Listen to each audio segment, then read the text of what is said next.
variation 2. Just to recap where we're at, on day one, on Monday, we had the presentation by the reporting officer, the planner, and we asked a number of questions which were initially posed on the website, contained on the website, and we had responses to those. We had an officer's opening statement, which is also on the web for anyone who's interested to see that.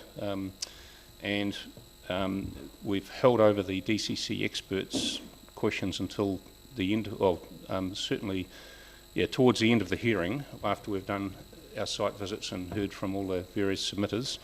We'll then have some questions for the experts on technical matters, I guess. We've done some site visits on Monday afternoon. We haven't been around all of the sites, and we're going to do some more site visits on Friday afternoon. They're mainly just familiarisation visits at this stage. We possibly will go back to some of those sites if any particular issues arise that we have to have a closer look at. So now we're at day 2, and we commenced the hearing of submissions on individual sites.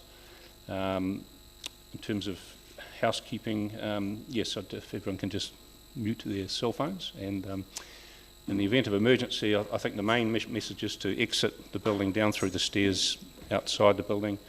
Apparently if there's earthquakes, you might want to go under the tables, but certainly for fire or other emergencies to excavate down through the building. There are public toilets through this door here. That's probably enough housekeeping for now, other than if I can just note the really hard work done by our administration people to reschedule people. The schedule changes all the time, and it's posted on the website, and it'll probably change daily.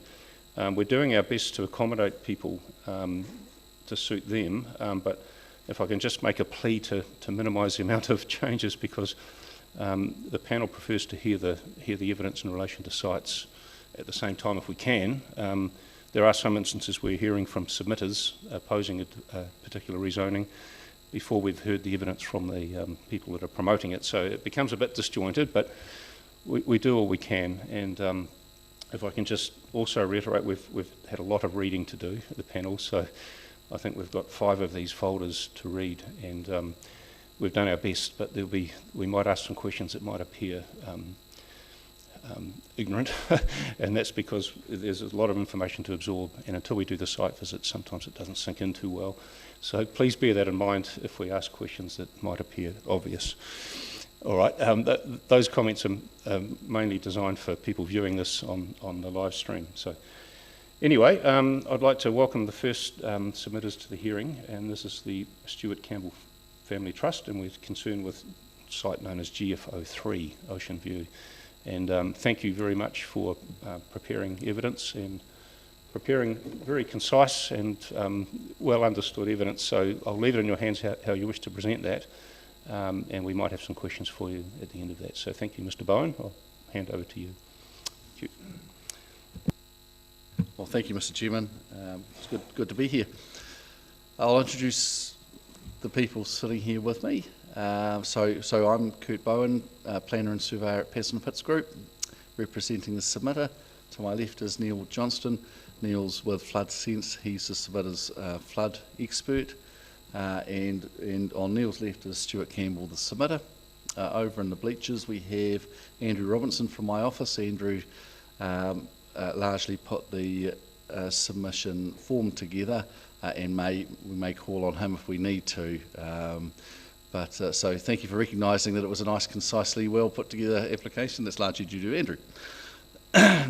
What I thought I would do is just pick out some of the main points of our evidence, and reiterate that to the committee. I don't think that'll take necessarily a long period of time. Neil may have a few minutes to spend talking about the flooding issues that were raised by one of the further submitters, and then we'll take questions and be happy to answer any questions that you might have. Does that sound all right? Yes, and I should mention we haven't been to the site at this point, so maybe it's up on the screen, just a very quick précis of what the key features are would be useful. Yeah, thank you. Yeah, great. No, that's good. So it is up on the screen. A bit of background. It's a site that's just over 3 hectares in size, at the end of Hare Road in Ocean View. Hare Road is quite a well-formed road that ends at a dead end at this property. Historically, it was intended under the Silver Peaks Borough that the land would be developed for residential activity. It was in fact in an old residential zone under a previous scheme, and that Hare Road would extend through the property and onwards, servicing a number of other parcels of land as well.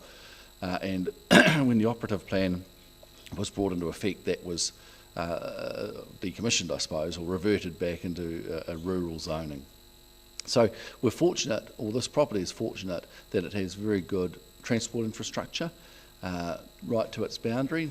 It also has a full set of council services and wastewater drains, stormwater facilities, water supplies up to that boundary, because it was intended that those infrastructures would be extended at one point in time. It's got a steepish bank on the northern side of the property, and that's been discussed in one of the further submissions, and some concerns around water from running along the bottom of that bank. We've investigated that, and Neil's reported on that, and we'll come to that. But other than that, it's a reasonably flat piece of land, 3 hectares, fairly underutilised, bordering the township and settlement zone, and it makes, there's certainly a lot of merit in considering it for rezoning. There's possibly merit in considering adjoining land, but we're not able to talk about that here because it's outside the submission. It's a well-shaped piece of land, good access in. You can see that the red outline, that's the submission land. If we were to zoom out further, we can see the extent of the existing township and settlement zone and the connection from Brighton Road. Now, Brighton Road obviously passes through Ocean View and on its way to Brighton, and has a good bus service through to the city, to Dunedin City, along that length of road. So there's a lot of merit and a lot of sense in this being a useful piece of land to accommodate additional houses. So some of the things that were raised in the Section 42A report and commented on in our evidence, we have some transportation matters. DCC's Transportation Department was reasonably comfortable with this being rezoned, this piece of land. Was a suggestion that an integrated traffic assessment, or transportation assessment, sorry, should be undertaken as part of the subdivision process, and certainly we don't disagree with that. It would make sense, and that transportation assessment will identify whether there are any minor upgrades or ways in which the traffic network needs to be managed to support new houses in this particular piece of land. In terms of the yield from this land, it's probably important to understand too, because it's about 3.4 hectares, give or take, and making allowance for a road network, the maximum yield, if it's serviced and subdivided to the new minimum site size of 400 metres, would be around about 67 sites. However, I think we've got to take that with a grain of salt and suggest that realistically sites aren't all going to be subdivided to that 400 square metre minimum. More likely, potentially, a 550 type average site size is more realistic. That would produce around about 49 sites, 49 houses. At the current pattern of development in the township and settlement zone, that would be even fewer. It might only be about 30 odd houses at that current pattern you see within the township and settlement zone there. But that's likely to intensify over time with the new rules that have come into force regarding density. So my pick is around about 45 to 50 sites is probably what we can expect this piece of land would produce for the city. And that's another reason why an integrated traffic assessment would be very important. I think it would certainly should be required with a resource consent application for subdivision. Landscape matters. There's nothing really that's been identified as being of concern within the 42A report. It suggests that, well, Yeah. It infers, and we agree, that rezoning of this land would really appear as a logical extension to the existing township and settlement zone. 3 waters infrastructure, 42A report notes that some minor network extension would be required.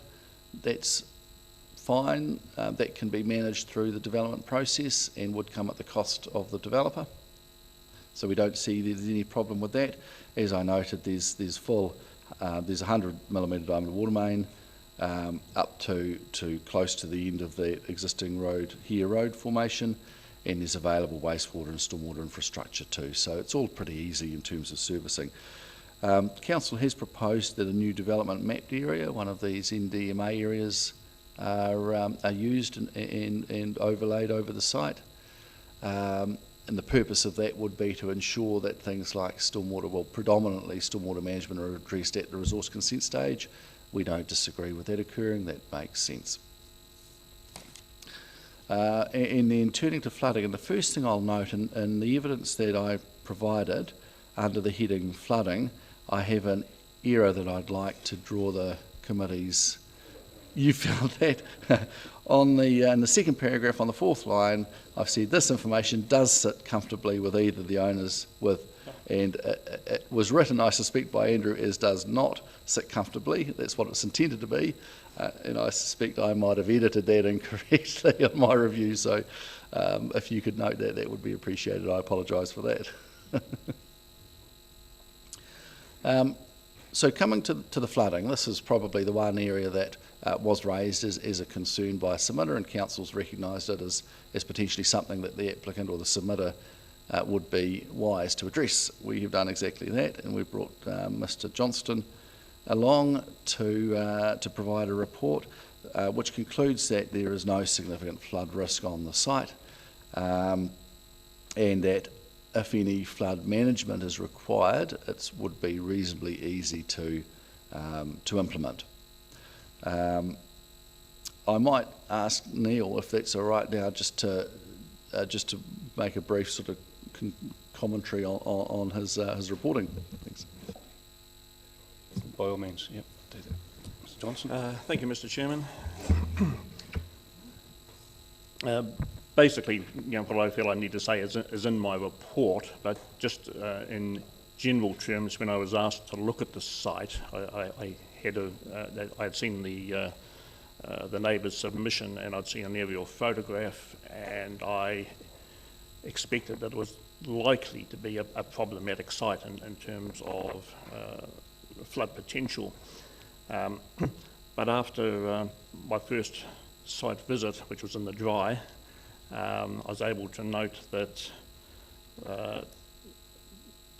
Taylor's Creek or stream, I never remember, that skirts the bottom of the wooded hill is in fact a very deeply incised channel with a high potential capacity, and it was similar in dimension to the continuation downstream of the stream, which runs adjacent to existing residential properties, which, from my understanding of flood issues in Otago generally, just doesn't register as having a flood risk. And I see the land in question here as being similar. I also noted that the culvert at the western end of the property that the submitter related to as being significant in terms of its occasionally being drowned or becoming impassable. When I had a close look at the situation there, I was able to observe that the culvert that's served the ford, the concrete ford that had been constructed, only a 900mm. So it could be expected to be its capacity to be exceeded, whereas the creek itself has a depth of something like 4 metres. It's quite a massive creek. Admittedly, at the moment, the creek is quite overgrown and would benefit from a a good clean out, regardless, I think, of whether there was to be residential development there or not, and it probably has been neglected for quite some time. I was able to get out there at the back end of a heavy rainfall event about 6 weeks ago. The date's in my report, and on that occasion the ford was overflowing, but passable. But the water levels, as best I could ascertain, because access is difficult to parts of the creek, there was probably 1.5 metres, 2 metres of freeboard, despite the fact, as I said before, the creek is quite overgrown. What small amount of water there was on the land in question was simply rainwater that had fallen within that catchment, and so on. So my overall conclusion was that the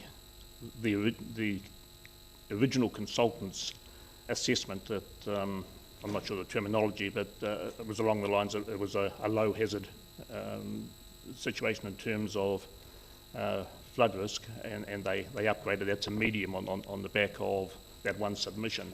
I think that was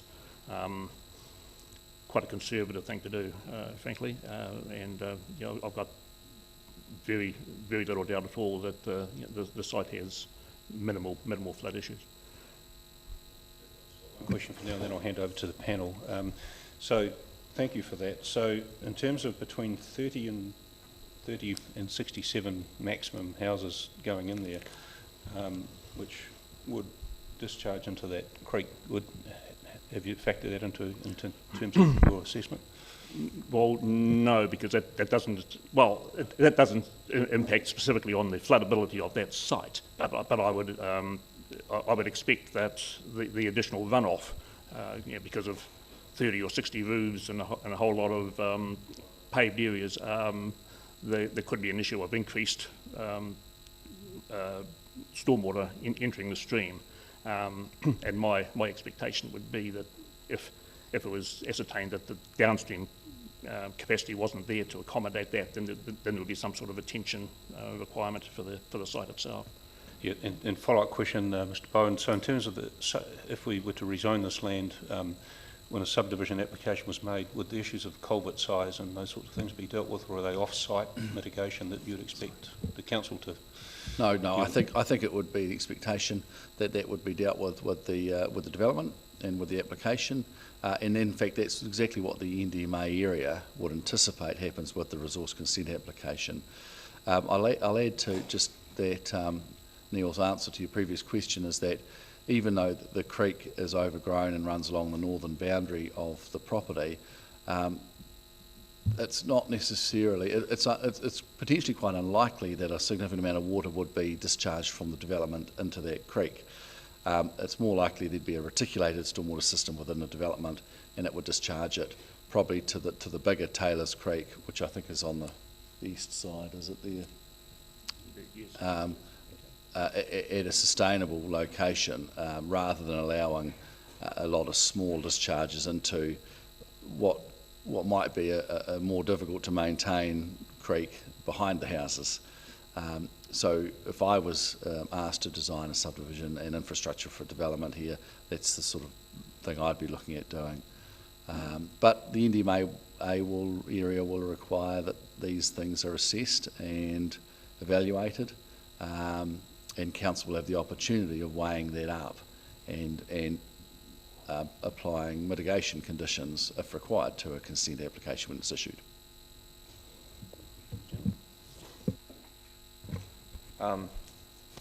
This relates to the photograph on page 4 of your flood report, and it looks like that's taken from the ford looking downstream, if I can get that right. Yes, that's correct. Yeah, I'd say looking at the grass there, at the height of that flood event, there must have been quite an overtopping of the ford, and then when you look about 50 metres further down, there's no indication of any more pressed grass.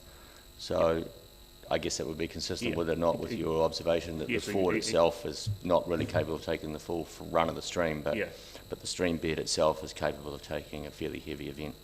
yeah, that sums it up exactly. It's quite a fortuitous. Yeah, when I timing of first the looked at it, I thought that doesn't look like it stayed inside the stream bed, and then I realised it was sitting right next to the ford. Yes. Yeah. Yeah. Cool. And as a matter of interest, there was a subsequent event about a fortnight ago that I also went out to have a look at, and on that occasion the water was over the ford was such that it was genuinely impassable for my streetcar. And once again, the view downstream was very similar, and and again there was no external water in the site. And then I guess the other one I think Mr. Bowers kind of covered is that stormwater discharge from this new development would be considered in the design anyway. Yeah, absolutely. Yes. Thank you. Thank you to both of you for a very clear report and presentation. I think I have 3 questions, and excuse me, I'm definitely not an engineer. Mr. Johnson, you mentioned that it was 900 millimetres, the corrugated pipe. Yes. What, in your professional opinion, should be the ideal size of that, or width? Well, I think I wouldn't go so far to say that the culvert is undersized for its purpose. As I think I might have said in my report, it's the sizing's a compromise between expense and inconvenience, and the 3 or 4 or 5 houses, I'm not sure how many that culvert serves. Obviously, the house owners there are happy enough to be inconvenienced once or twice a year, sort of thing, and rather than being faced with a much greater bill of installation and possibly still having some disruption. Yeah, so. Okay, thank you. And the second question is, and I think you touched on this when you talked about the slight critique of the Stantec assessment when you said it was solely on the basis of submissions raised valid concerns. It's considered that Stantec's risk assessment was conservative, possibly necessarily so, in the absence of supporting evidence. Is that, I mean, what do you base it? Is it an assumption rather than anything particular? I think from a professional point of view, it's quite risky making assessments on the basis of one person's recall, shall we say, and I don't particularly like traffic light systems of one form or another, and from going from a green to an orange on the basis of something fairly debatable, I think it possibly required a bit more investigation at that point. Question probably for Mr. Bowen. Any comments from the commentary in the 42A report? It's on page 82. Just says that it's likely that the hazard mitigation will require extensive earthworks to develop the lower lying land within the site in order to appropriately mitigate the risk from the stormwater and flooding hazards present. Yeah. So I was going to come to the geotechnical side of things where it says that. So we disagree with that assessment that it might require extensive earthworks.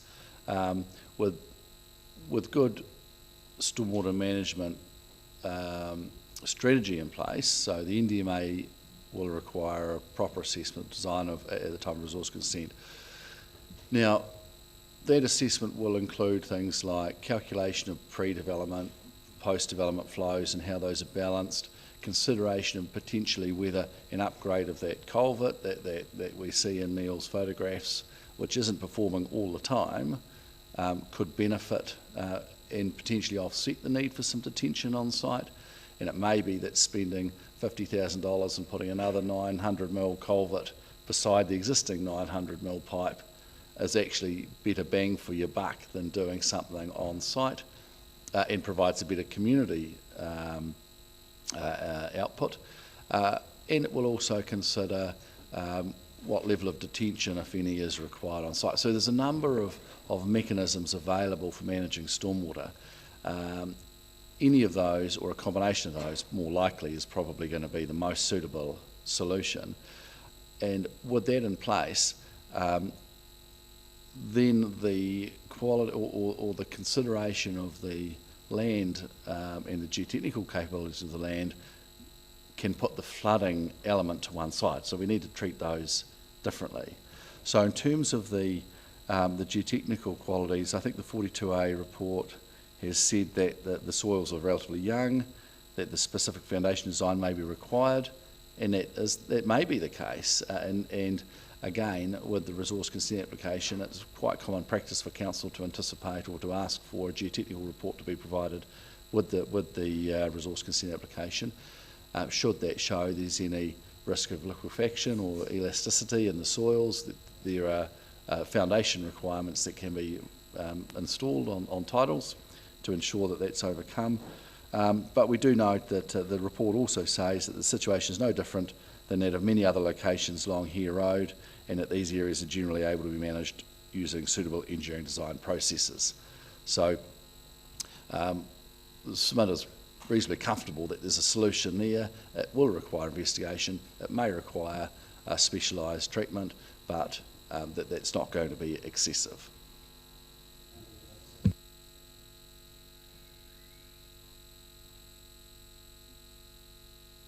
So, Mr. Bowen, have you finished your presentation? I think we've almost got there, haven't you?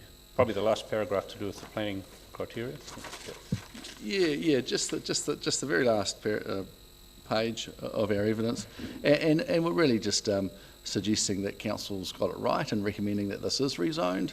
We're comfortable with that. We think that's a correct decision. We agree that the proposed rezoning is consistent with policy 2621.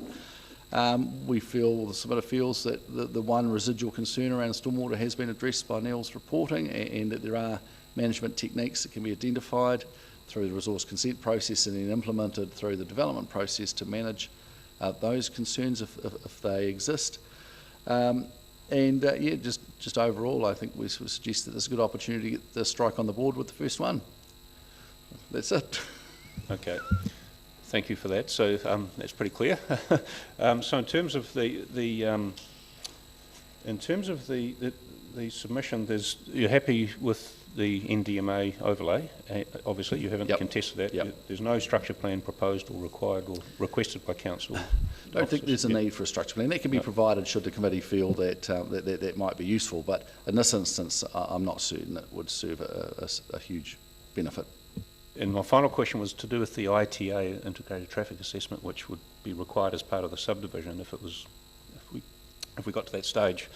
If that recommended sort of improvements to the network, I'm not clear on how that falls in terms of responsibility, whether it's a council function to upgrade the roading or would... No, I wouldn't anticipate it, and normally it wouldn't be.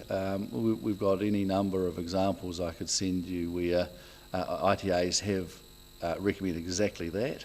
And it's fallen as a condition of consent for the developer to complete as part of the Section 224C works of the subdivision. And that's, we do argue those from time to time, admittedly, but generally that's what happens. Yeah. I suppose with a request like this for rezoning, that the main issue for the panel is this land suitable? Are there any showstoppers? And your evidence is that there aren't any showstoppers. Things can be designed or dealt with at the time of subdivision. Is that it? Absolutely right. Yep. All right. On that basis, I've got no further questions. And thank you very much for coming along. Thank you. And we will have invite the officers to respond to matters I've heard, but that'll be right at the end of the hearing. So, okay. I haven't got any particular questions to put to the officers. We'll just wait to hear how they respond. So thank you very much. All right. Thank you very much. Thank you. Cheers.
Are you representing the next submitter? Eh? Oh, you are, okay.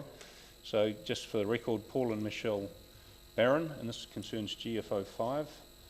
And I'll just note for the record that the panel has had a look from the extremities up at the top of the site, on the playground to be exact, and looked over the fence. So we haven't walked onto the site, but we've had a look from the top and read all the material on it. So we've yet to hear from any other submitters in relation to this one. So I understand you've got half an hour, so we'll hand over to you and you can describe the site as you wish in that time. Okay, thank you. All right, thank you. Just to make you aware, I'll probably only need 5 minutes and we can be done. I'm representing Paul and Michelle Barron, a submitter on the rezoning block at Main South Road. Paul and Michelle own the land, or previously owned the land next door, which is the developed area to the north. So Paul and Michelle went through a rezoning process, a private plan change, would have been 12, 13 years ago for that block to the north. It's called Vista, and undertook a lot of geotechnical work and other work to make that happen, and that's been fully developed for a number of years now. Paul and Michelle are friends with Ron and Sue Belchin, who are the submitters putting forward their land to be rezoned, and have been lending them a significant amount of support in terms of, I guess, their experience with land development. So Paul and Michelle are supportive of the land being rezoned, are aware that Ron and Sue Belchin are represented by Emma Peters, and she has presented geotechnical evidence and planning evidence to the committee, which will be considered whenever, or a couple of days' time, when that occurs. And I'm not probably not needing to discuss that now. That'll be something for Emma and Ron and Sue to discuss in more detail.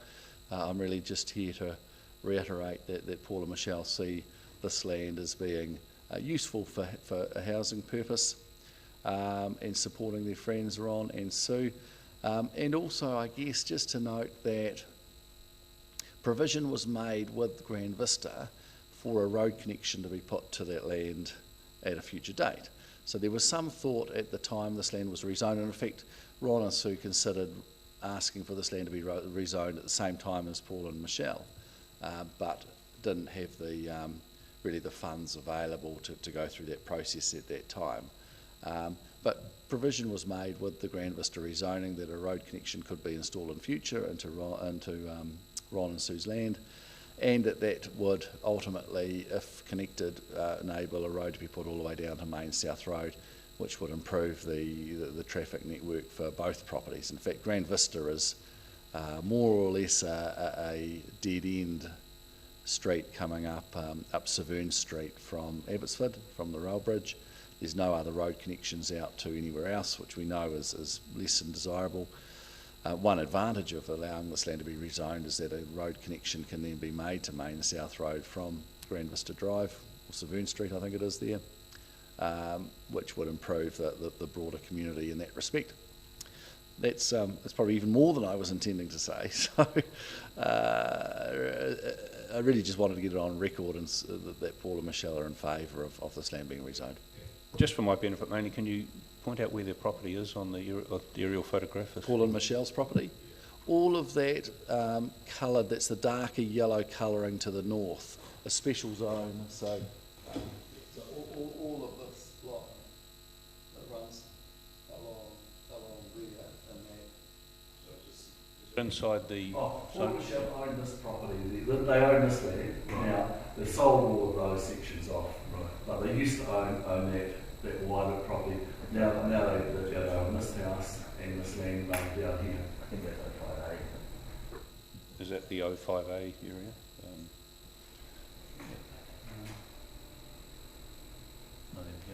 Yeah, just point out the house.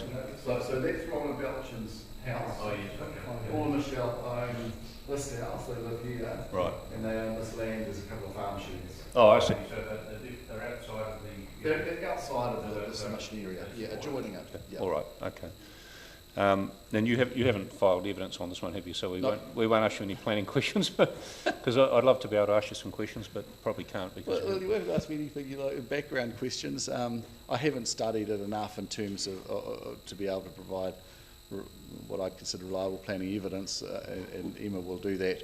Yeah. I understand the biggest concern was probably geotechnical, and I've got a copy of that report which I flicked through. It seems positive, but I haven't. But were you involved with the Grand Vista? Yeah. Oh, you were. Okay. Yep. So that was one of the earliest private plan changes in Dunedin, and we took that through, and that was extremely successful, really, and went through relatively quickly and unimpeded with problems. So that was, I was pretty pleased with the way that one worked out. And is there anything you can say about the Grand Vista subdivision in terms of geotech and stability? So several quite comprehensive geotechnical reports were undertaken to support that. Originally by Tonkin and Taylor, and then later by Geosolve, and Geosolve have now done the report for Ryan. So, largely concluded that yes, there was evidence of land movement further to the south, or effectively, it's probably in fact that red boundary, which I think has been established there for geotechnical reasons, that originates from the Grand Vista reporting. So where Paul and Michelle's house is there was safe, but there's a scarp that runs sort of around here, below that house, I think possibly below Ron and Sue's house, and then around here further. So that's what was found with the Grand Vista work. What it said was that there were a few houses along here that needed special foundations just because they were relatively close to the edge of the scarp, and then the rest of the land was fine. Yeah. We'll probably need to come back to that when we hear from Ms Peters and her team, but thank you for that background. We probably haven't got any questions. So thank you very much, and I'm sure we'll see you again during the course. Well, I'm up next for the next two. Oh, you're next. Okay. Well, in that case, we'll take an adjournment now until we'll just take a brief coffee break actually, and we'll come back at the prescribed time of 10:30. That'll give us time to get our papers in order too. Perfect. So thank you very much. Great, thank you. Oh, actually, just before we do close, we understand the next submitter, Victor and Fiona Nicholson, in relation to GFO 7 and RS 169. Yep. And are you representing Bob Matheson as Yes, well? both of them. They're the same piece of land? No, adjoining pieces of land. Adjoining two pieces. different submitters, adjoining land. Right. One's been recommended to be rezoned. The other one was brought in by a submission. Right. But I'm representing both of them. All right. So we'll get the relevant pages open. So thank you very much for that. We'll see you at 10:30. Thank you.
Victor and Fiona Nicholson. Thank you, Mr. Bowen.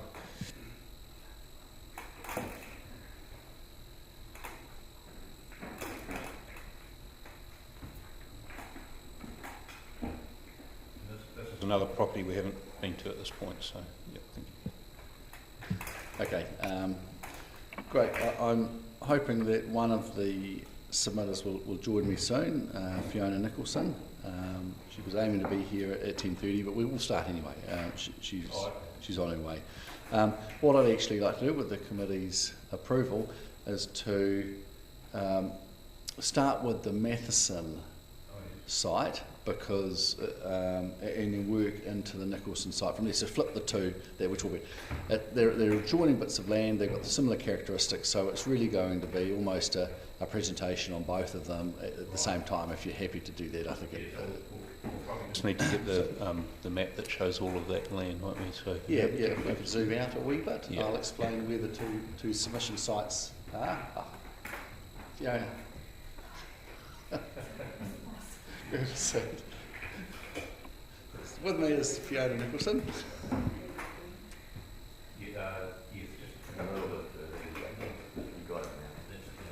So the two submissions that we're discussing, the one outlined in red further to the north is the original submission by Bob Matheson. In fact, Bob inherited it from a previous submitter when Bob purchased the land.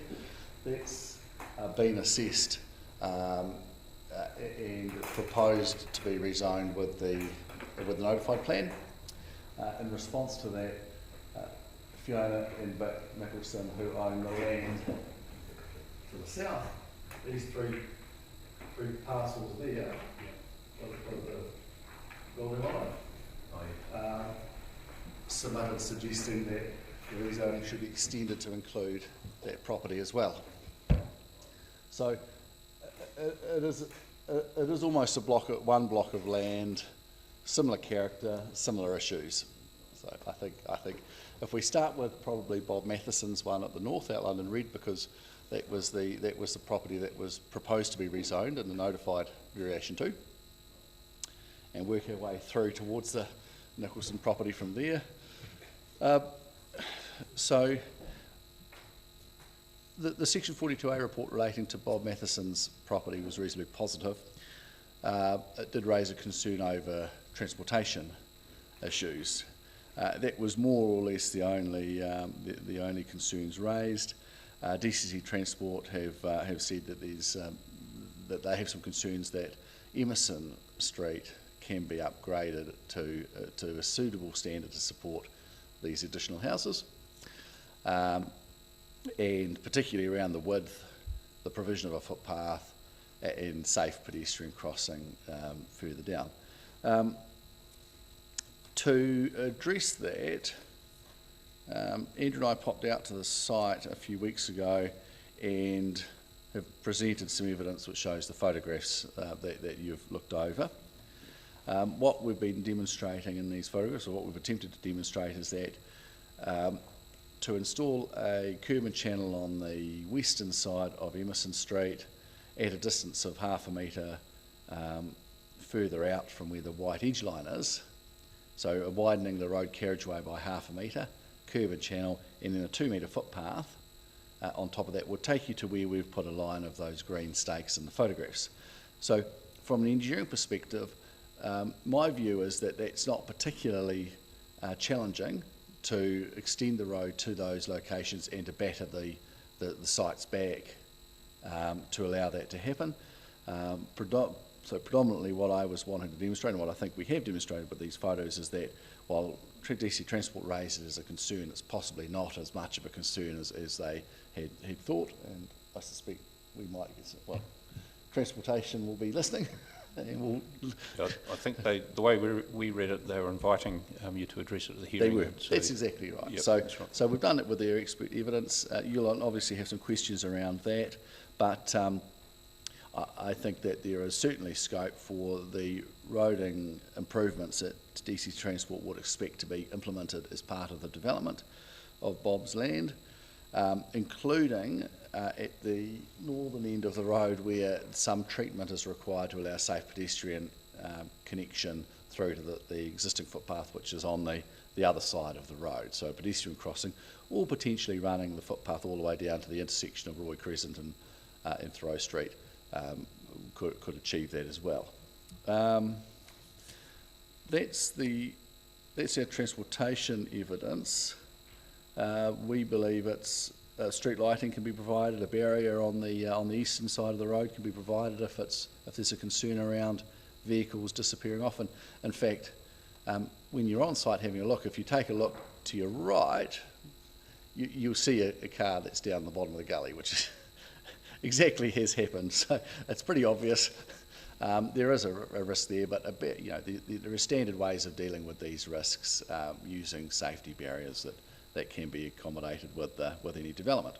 Incidentally, the land on the other side of Emerson Street, which is all zoned residential, is currently being developed as we speak. You'll probably see a bit of change on that land when you're up there. There's 3 different developments going on. A development in here, where they're undertaking earthworks at the moment. A development in here, which has been consented for 40 sites. And a development here, which has been consented. I'm not exactly sure how many sites, but there's a consented development there. So it is in part of the city where there's quite a lot of active development actually starting to occur. So just on that, Mr. Bowen, what is that zoning? Is that GR1? It's GR1 and some on sort that of side. some sort of overlay on it, is that right? Yep, there's an NDMA area over here. I think that's the NDMA area, and a structure plan as well. Right. So this land was rezoned to residential 1. I'd like to say 7 or 8 years ago, but hasn't been developed until now.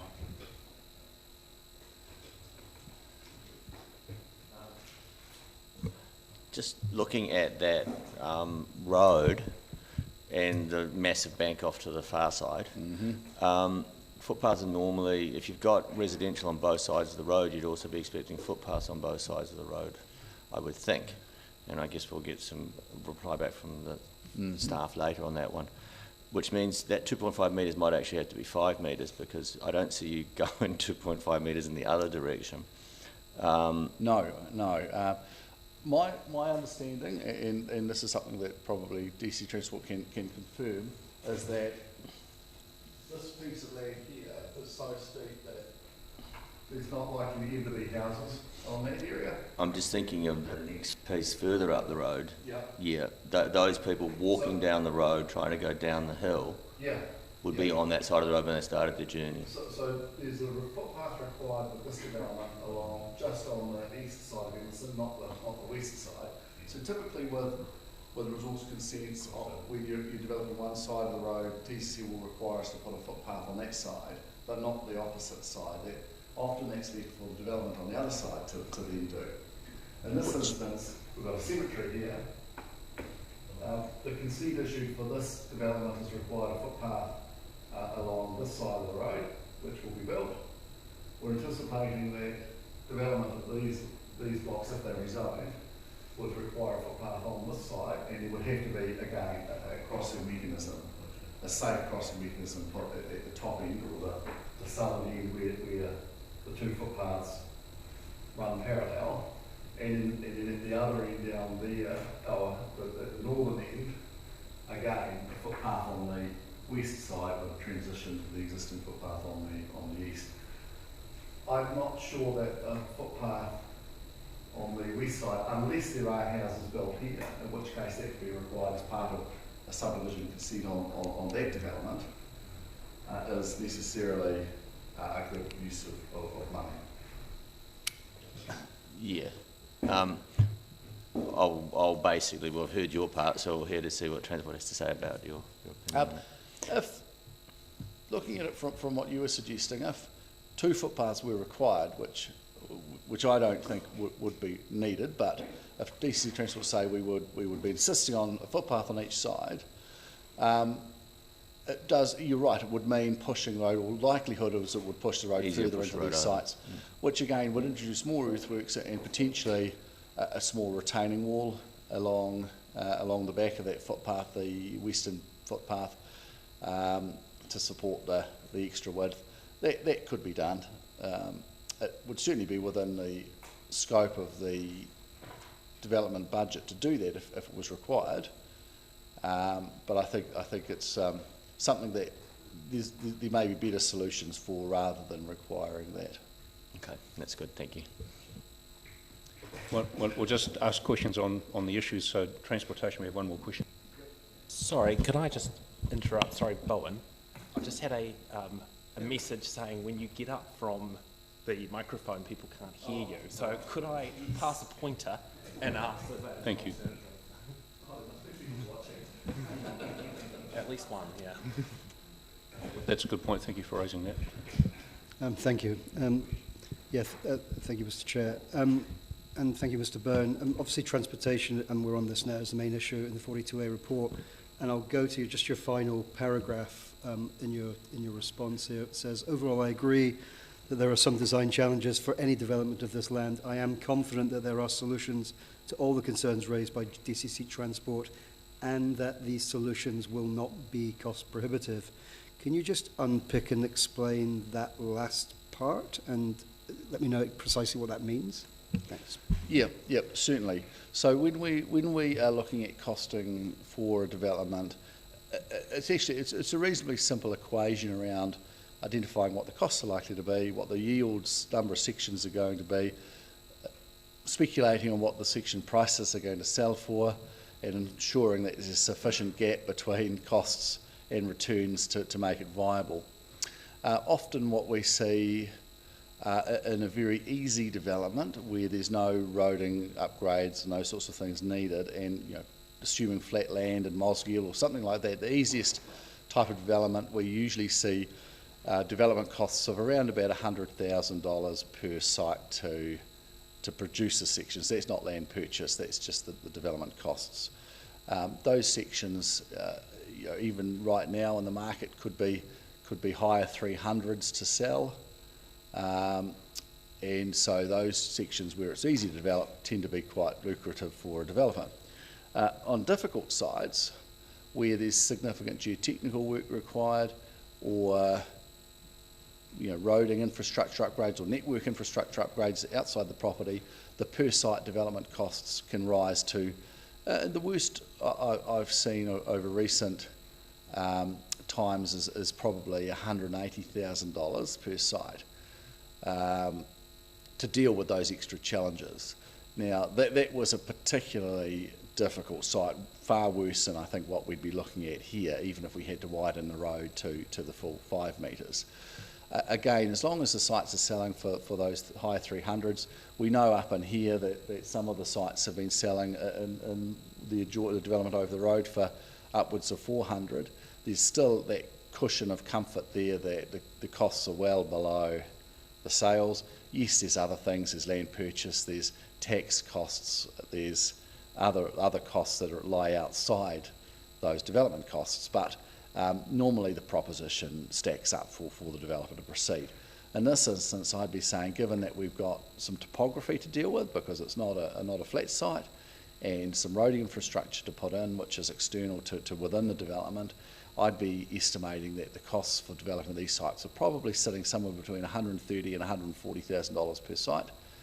So provided that the land can still be sold for mid 300s up towards 400, I'm confident that the feasibility of the development will be acceptable. Is that?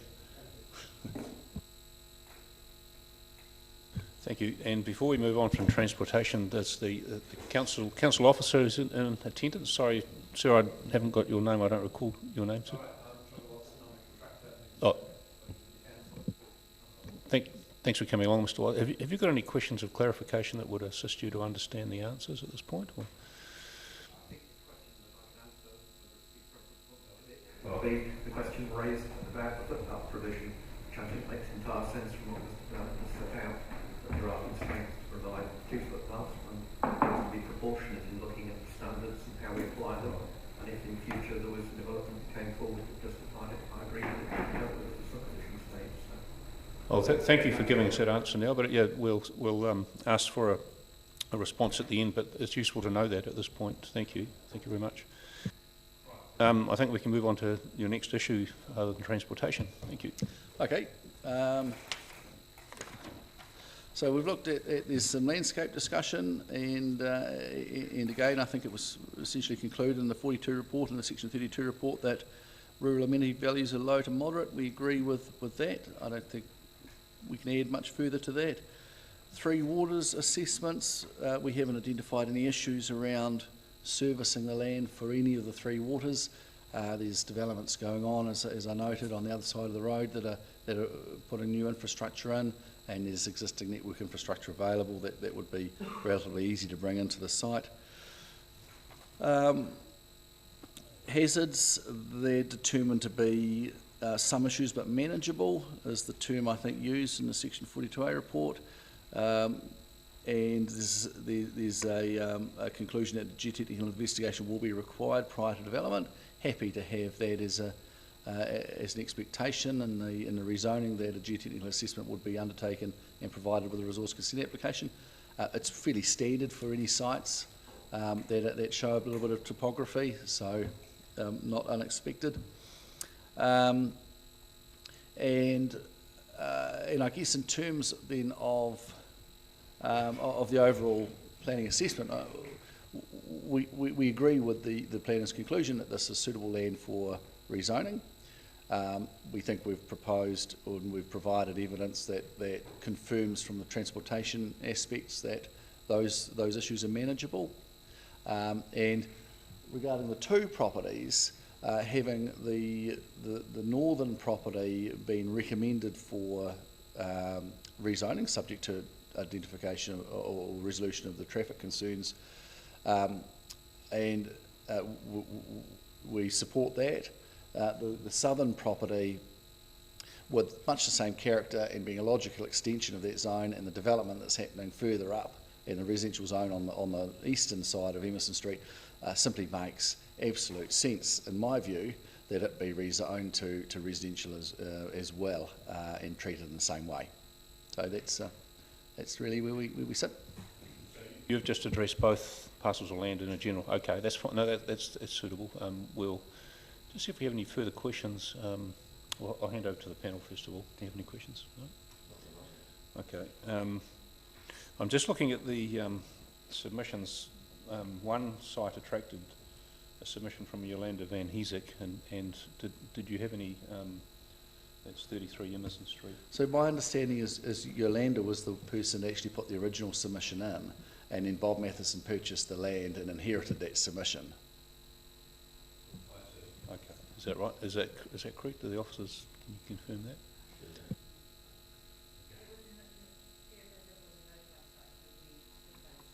That's right. My understanding was that his submission was more general around. Oh, Mike's on. Yeah. Just repeat that, please.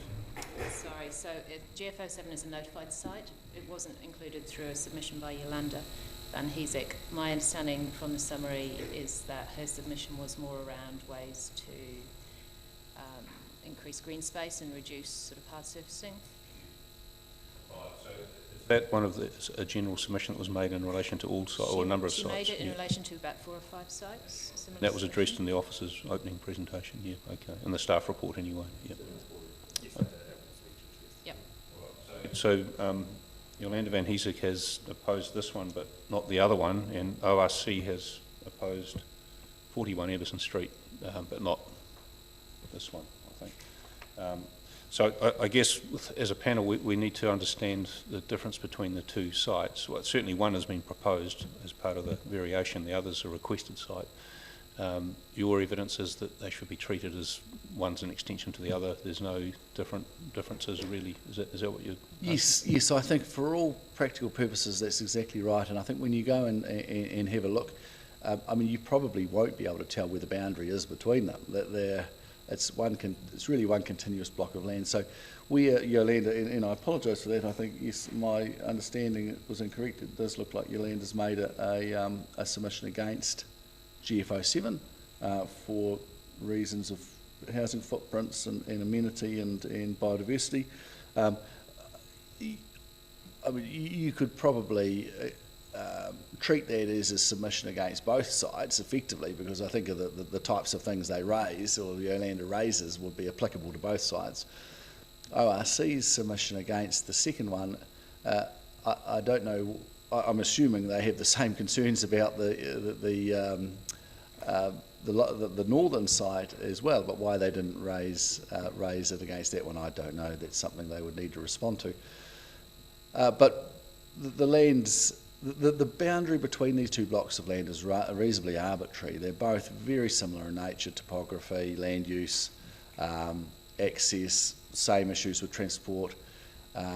It's very difficult to tell them apart. So I think if the committee was of a mind to rezone the land that's been already proposed to be rezoned and to maintain that, it really makes a sensible proposition to extend that onto the Nicholson block to the south. If the committee found against that, then neither should be rezoned. Certainly I wouldn't suggest the Nicholson block should be rezoned without the Matheson block. Oh, and that's the recommendation in the 42A report, I think, isn't it? Yeah, it's consistent with the 42A report thinking. Yeah. All right, well, look, I think we have no further questions, but just for the staff, when you do your reply, we'd be interested to know whether you can comment on the evidence that was presented, the logic of extending it over all of the land. I understand that would extend the development down to where a cemetery is on that side, and on the opposite side it looks like it's either zoned or being developed for residential as well. So is there any planning reason why we would not consider extending it to the cemetery boundary? We'd be interested to know your view on that. Okay, and I think that's all the questions we have, so thank you for coming along. We haven't got any particular questions for you, but it's all here, so thank you very much. Okay. Thank you.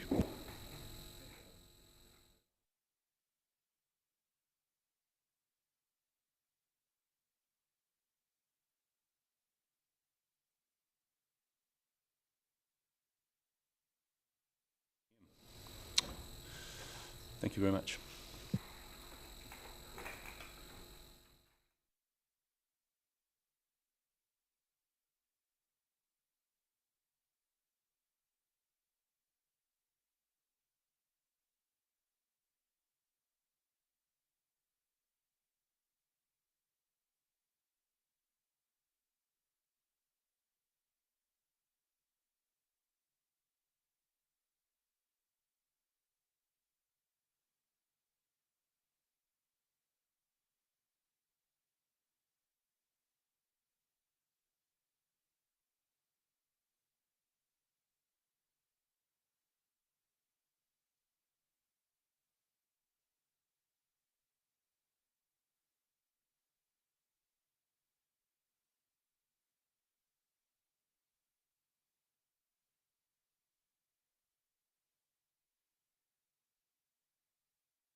All right, welcome everybody to the reconvened hearing.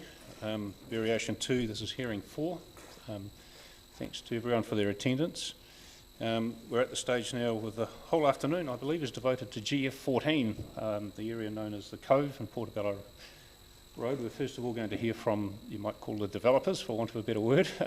The team is here, and I understand there's going to be at least one Zoom presentation, and after that we have a number of submitters who are going to address us, also including some Zoom presentations. Just before I start that, I just wanted to raise an issue of potential conflict, but I was going to raise it with your team first of all, even though it's not an application as such, it's a council-promoted greenfield rezoning, but the councillors do have knowledge or know at least one of the submitters. I'm not sure it's at the stage where they're close friends or anything like that, but that's something I'll need to consider, and I just wondered whether your team wanted to make any comment on that. The only precursor statement I would make about that is that the bar for councillors is slightly different, I guess, to normal commissioners, in that councillors generally know a lot of their constituents one way or another. But did you wish to make any comment, Ms Irving, isn't it? Did you wish to make any comment on that? Look, I don't think so. I think Dunedin is a small place. Invariably, people know one another. So, I mean, in essence, that'll be a decision for you. I don't think we have any strong objections, and rely on you to understand the nature of that relationship and determine what's appropriate. I'll do that, and I think the other point to make at this point is that the submitter they do know is sort of, for want of a better term, lumped in with the other submitters in terms of the submissions they're making are very similar. So I'll consider that as well. But thank you for that comment. All right. On that note, I'll just precurse this part of the hearing by saying that we have been to the site. It's the first one we went to, and the panel went up there on Monday afternoon, and we drove up and walked onto the area by the tanks, walked up onto the slope above the tanks there, and our first sort of impression was it might be a reasonably difficult site to develop. That's something that we've just come to that initial conclusion, and we appreciate that the Section 42A report has made similar comments in a number of areas, and it is essentially, as we see it, is asking the developers to address all those concerns, and you've done that. I mean, you've certainly provided us with a wealth of information, so thank you for doing that. A lot of it is highly technical, so we'll be relying on your witnesses to summarise that as best they can. And just one other comment is that when the witnesses present, we're really keen to see how their evidence relates to the DCC experts' evidence. Where there are any key differences, that's something that we're interested to know. And the officers will have a chance to respond at the end of the hearing process in a week or two's time. So with that opening, I'll hand over to you, Ms Irving, to present your case. Thank you. Thank you. So I'm just going to start with some sort of legal submissions, I suppose, taking you through some of the technical evidence that has been provided and how that relates to, obviously, the policy framework. So obviously we're here to talk about 336 and 336A Portobello Road. The site's currently rural residential 2, and the proposal is to rezone part of it to township and settlement. And looking at the screen, it's effectively that land on the downhill side of the green line with the, I think I've got one here actually. So that area there is proposed for rezoning, and this red line is of course the sort of current, well, what was the SNL line, and I think that's effectively now come back so that the zone boundaries and the SNL boundaries would largely align. JTJM of course supportive of the Section 42A report's recommendation that the zone boundary and the SNL boundary be aligned. So moving on to just a brief description of the site itself. It's obviously a strip of north-facing land that's effectively sandwiched between existing residential development on either side. Its location and orientation mean it can provide a number of sections that will ultimately provide what we think will be high quality living environments for residents. It is accessed from Weller Street, an existing legal road that exits onto the arterial road that we all know as Portobello Road. The existing Weller Street formation is in currently relatively poor condition with a number of deficiencies, and those include its narrow width, which prevents the likes of emergency vehicles or rubbish trucks from being able to access up it. There's no footpath or curb and channeling. It has a poor surface and an acute intersection angle with Portobello Road that does present some safety issues. Weller Street currently provides access to 11 existing residential dwellings, and this will soon be 12 as Joe and Jill complete construction of their new home. It would ultimately increase to 20 dwellings if the rezoning is allowed and GTJM are able to proceed with their current concept plans. Due to the site's close proximity to Portobello Road, it's close to public transport with bus stops near the end of Weller Street, and it is also very close to the Harbour Cycleway, providing ample connection and opportunity for residents to employ alternative transport modes.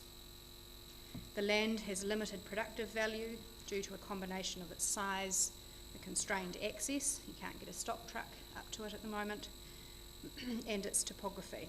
The upper slopes contribute currently to maintaining the open character of the peninsular SNL. The information provided by GTJM in the evidence demonstrates that development of the rezoned land in accordance with the township and settlement rules is feasible in the short term.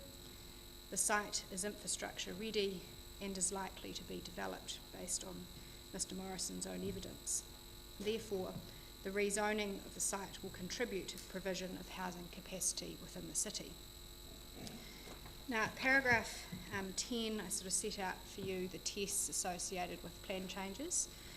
I've given you there the various statutory references. I suspect I'm well familiar you're with nauseatingly familiar with that, so I won't take you through it now, but it's there for your reference. Starting with then at paragraph 12 with the DCC's functions. In my view, the relevant functions under section 30 relate to the implementation of objectives, policies and methods that achieve integrated management of the effects and development of land, that ensure there is sufficient development capacity in respect of, in particular, housing land in this case, and the control of the effects of the use of development of land, and in particular for this site, the avoidance and mitigation of natural hazards. As you'll know, the plan change must give effect to the MPS for urban development. Providing sufficient development capacity has been identified as a matter of national significance. Dunedin City is subject to the MPS UD because it has urban environments within the district, and it is also identified as a Tier 2 local authority due to the size of the urban environments and predicted demand for housing and business land effectively outstripping current supply. In providing for housing demand, the 2GP must give effect to the MPS UD, and notably its first objective about providing well-functioning urban environments that enable people and communities to provide for their well-being. The introduction to Chapter 12 of the 2GP mirrors this first objective. The MPS requires all territorial authorities throughout the country to monitor and plan for urban growth, and faster growing urban areas, such as Tier 2 authorities, have more directive requirements under the MPS. Variation 2 is effectively a response to housing capacity assessments that have identified a lack of capacity available within the city. And the MPS UD has also since introduced the need to provide for a competitiveness margin in Tier 2 authorities, which is effectively capacity over and above that required to meet identified demand. And that's in part a response to housing affordability. The strategic directions within the plan outline the objectives and policies that guide decision making and about where and when urban expansion should occur. Chapter 12 provisions link back to these strategic priorities, and the strategic directions are based on Dunedin's spatial plan goal of being a compact city with resilient townships based on sustainably managed urban expansion. In my submission, this will tend to favour development with an existing urban fabric and or located in close proximity to transport networks and other supporting infrastructure. And in my submission, the proposed site clearly satisfies those criteria. Turning now to the relevant regional policy documents, the 2GP must give effect, or the variation 2 must give effect to the operative regional policy statement, and I've identified the key themes of the policy statement at 21 that I consider relevant.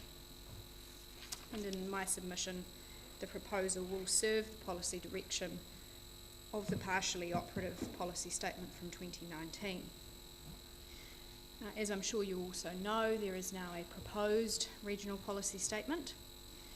That proposed statement is currently awaiting a hearing, and as such hasn't been tested by any independent decision makers. Therefore, whilst it must be had regard to, it is submitted that relatively little weight should be afforded to it. The partially operative policy statement from 2019 implemented the 2017 NPS. The proposed RPS should encapsulate the Regional Council's response to the 2020 NPS. And given timing, it's submitted that this panel should give greater weight to the provisions of the National Policy Statement directly, given the degree of uncertainty that exists in relation to the proposed Regional Policy Statement. Having said that, the direction of travel under the respective regional policy document remains much the same. More housing capacity must be provided. It is submitted that there's no fundamental shift in policy between the 2017 NPS and its associated regional policy statement and the 2021 NPS and the proposed regional policy statement that would justify upweighting the proposed policy statement. So turning now to conclusions in relation to the technical evidence. Section 42A report raised potential issues with the proposed rezoning, particularly in relation to road safety, three waters and the significant natural landscape. It is submitted that the evidence provided by a GTJM demonstrates that all these matters can be appropriately addressed and will be so through the normal subdivision consent process that would follow rezoning. Turning first to roading and transportation, it's apparent from the evidence of Ms Ryan that access to the site can be developed, and in doing so a number of existing deficiencies can be addressed for both the existing residents of Weller Street and future residents. The proposed concept design provides for local widening on Weller Street's approach to accommodate two-way vehicle access and ease turning movements. If the neighbouring private access was also reconfigured, it will improve the overall legibility of the Weller Street intersection for road users. Regrading to provide flatter manoeuvring areas and allow for longitudinal drainage along Portobello Road. Provide for improved site and gap distances, and upgrades would also enable large fire appliances, potentially rubbish trucks, to access the existing residents and the proposed development. There would be a 6-metre two-way road, save for a short constriction between the existing gum trees and the garage at 333 Portobello Road. And the design also enables the establishment of a separated footpath, which currently does not exist. There are some aspects of the design that cannot achieve the default subdivision standards. Those relate to site distances, the footpath needing to be slightly narrower than the default 2-metre width, but that needs to be assessed relative to the status quo where there is no footpath at all.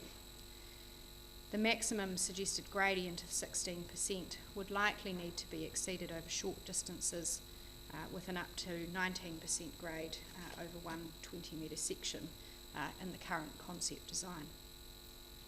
Overall, we consider the roading design demonstrates that rezoning and development of the area actually presents an opportunity to significantly improve access relative to the status quo. Can I please ask you a question at this point? Sure. I try not to interject, but just so we fully understand the roading improvements, that are they being offered as part of the rezoning through some sort of structure plan, or what's... We haven't put that on the table. That's not to say it couldn't be. I mean, I suppose it's a question of whether that is likely to achieve much more than the consenting process would, given that through that consenting process is obviously a clear policy framework around how roading upgrades need to be completed.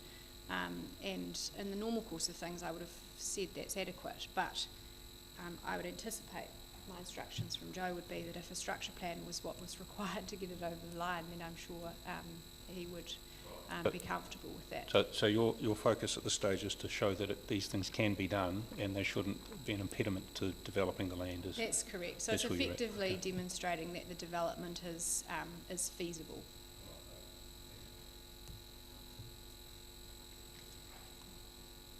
So turning to the Three Waters matters, obviously the concerns there relate to stormwater management, weather policy 9.2.1.y could be achieved, and in relation to water supply connections. The level of detail required in relation to points A and B differ depending on whether the new development mapped area overlay is applied. Regarding the first point, the Fluent report, which was attached to Mr Morrison's evidence, proposes collecting stormwater for primary treatment and then draining it to a trunk pipeline before being discharged to the harbour. The proposed rezoning relates to a small proportion of the overall property, and there's no downstream properties that would be affected by the stormwater management. The evidence of Mr Malloy also discusses the potential for stormwater to affect neighbouring land if this site's developed. And this evidence indicates that development following from the rezoning provides an opportunity to improve stormwater management on the subject site and for properties downstream of the rezoning area. Policy 9.2.1.y would be met because adverse effects from an increase in discharge to the stormwater system would be no more than minor. And I think in relation to this site, I think we've got to be cognizant of effectively how close we are to the final discharge point here. There's not a lot of, I suppose, intervening infrastructure that might be affected by runoff. And although I think, certainly the Fluent report indicates that we could achieve that requirement for stormwater to not exceed the pre-development level, I think it would be a question for the consent process whether that was really necessary, given that we effectively cross Portobello Road into the harbour as per the rest of the stormwater in the area. Regarding water supply, communications with the council have indicated that there is capacity within the main trunk water line, which actually traverses the top corner of this property, that there's availability to provide the average daily demand for the development. The tanks would directly supply the peak instantaneous demand and provide for firefighting flows. The proposal also presents an opportunity to address long-standing legal issues with the water supply to the existing houses on Weller Street. Effectively, those houses are currently served by a small alkathene pipe that runs down the property.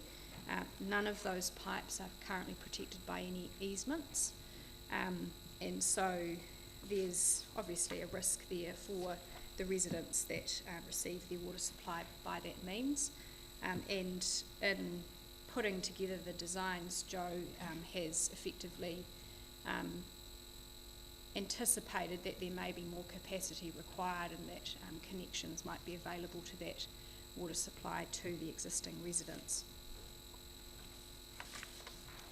For completeness, the Fluent report also addresses wastewater and proposes that 2 new foul sewer gravity mains would be required. And the combined flow would discharge the existing foul sewer manhole at the bottom of Weller Street, and if required there would be some upsizing of the receiving pipeline and manhole to make sure that there was no pipe reduction before I think the lines get to the pump station just down the road. So in our view, based on that Fluent report, it's clear that the 3 water issues can all be addressed for the proposed development. Finally, turning to the significant natural landscape, there were some concerns raised that development would affect SNL values. As I said earlier, GTJM support the realignment of the zone boundary with the new SNL boundary as discussed in the Section 42A report. This does remove some land from the proposed rezoning area and reduces the likely lot yield from 12 to 9, but it is what it is. And assuming the realignment is completed, then all of the area to be rezoned would sit outside the SNL. And as discussed by Mr. Morrison, his intention would be to manage the balanced land in accordance with the recommendations from Vivian and Espy, which would serve to maintain and enhance the SNL values. So turning now briefly to the policy framework for the zone that the site would change to, and identify there the key elements or objectives of that zone that we consider are relevant to the site. And at paragraph 45, I just take you to the key objectives and policies of the 2GP that guide decision making around rezoning of residential land. Objective 2.6.1 of the 2GP is that there is a range of housing choices in Dunedin that provide for the community's needs and support social wellbeing. Policy 2.6.2.1 implements this objective and is the key policy for assessing the appropriateness of land for rezoning. It recognises the criteria for identifying appropriate areas, and in my submission the site possesses most of those criteria which determine whether the area is suitable for development. First being it's suitable for subdivision and that natural hazards are manageable, and the evidence of Mr. Malloy speaks to any geotechnical questions there. Whilst it is located some distance from the central city, the site is reasonably close to the centres of McAndrew Bay and South Dunedin and is located along an arterial transport route. The site is well serviced by public transport and the cycle network, providing a range of transport options to residents. The peninsula and the area surrounding the site is the home to a range of recreational opportunities that would be available to residents. The site is within an area of existing development, consistent with the objective of achieving a compact and accessible city. The proposed rezoning area is located outside of the SNL. The necessary infrastructure can be provided without a long-term cost burden on the council. The proposed roading design would improve the functionality of Weller Street's intersection and the access to both existing and new residents. There are no significant Indigenous biodiversity values present on the site. In my view, the proposal is consistent with policy 2.6.2.1. Turning now to the application of the new development mapped area. Now, in your first decision in relation to variation 2, there was some discussion about the purpose of the NDMA.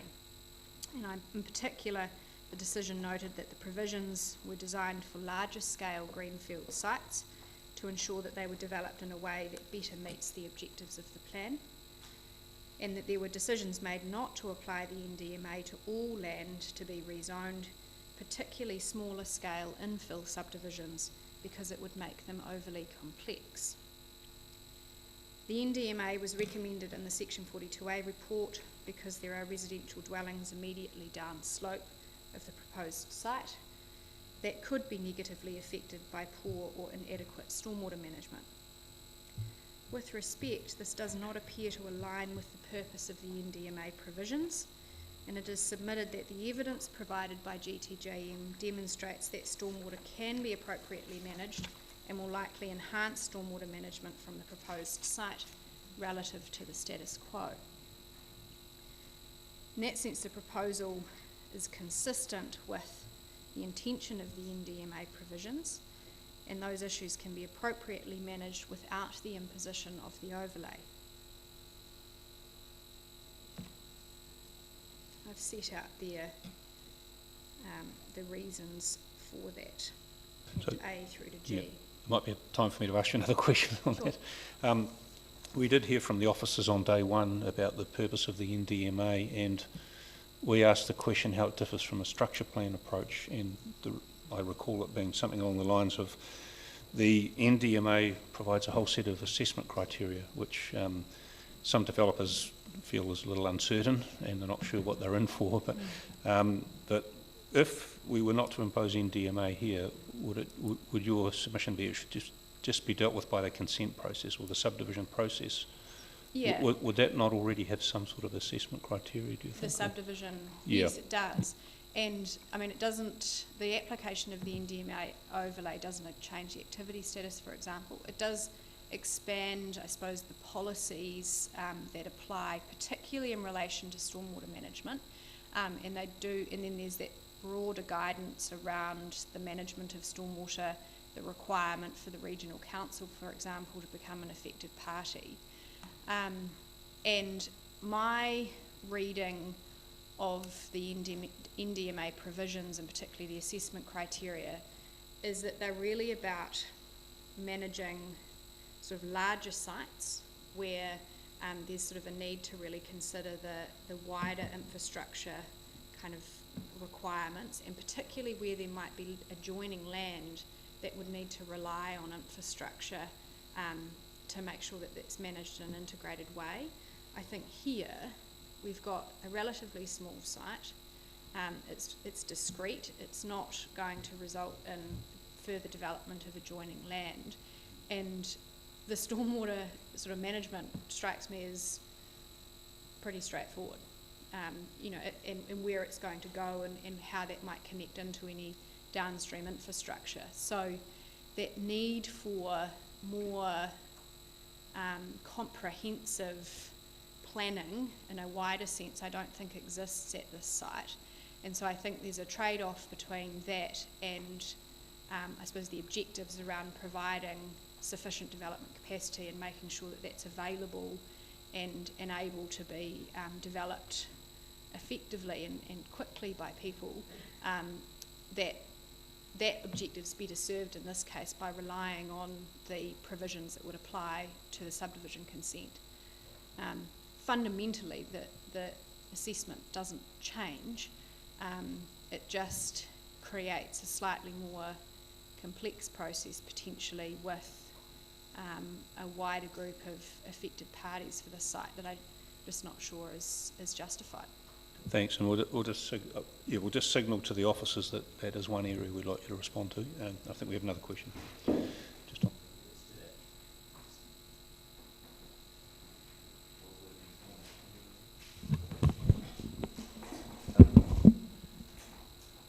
To that point, I think you did allude to it more or less, is that because the SNL is sitting above it, there's no likelihood of getting more intensive at this current state, intensive development to the upward slope, and there's already development to the lower slope, so it's the last piece of going into that area? Yeah, well, I think, I mean, that image up there sort of demonstrates it well, doesn't it? You've got areas either side of the site, the same zoning, when that SNL boundary is aligned to match the mediated outcome from the original 2GP. This is a strip of land that effectively fills in a gap between existing township and settlement zone. Based on my experience, it would be very difficult to get rezoning of the land sitting within the SNL. The strategic policies and so on are very directive about development within significant natural landscapes. So, it's certainly not on the cards at the moment. And I think as Joe sets out in his evidence, his intention for that balanced land is to manage it in accordance with the recommendations from the landscape architects. It will be available as an area for residents to utilise for their recreational enjoyment. It certainly doesn't strike me as a very likely outcome that you'd end up with development up above the rezoning area. Yeah, thanks. I just wanted to capture that concept in the staff reply.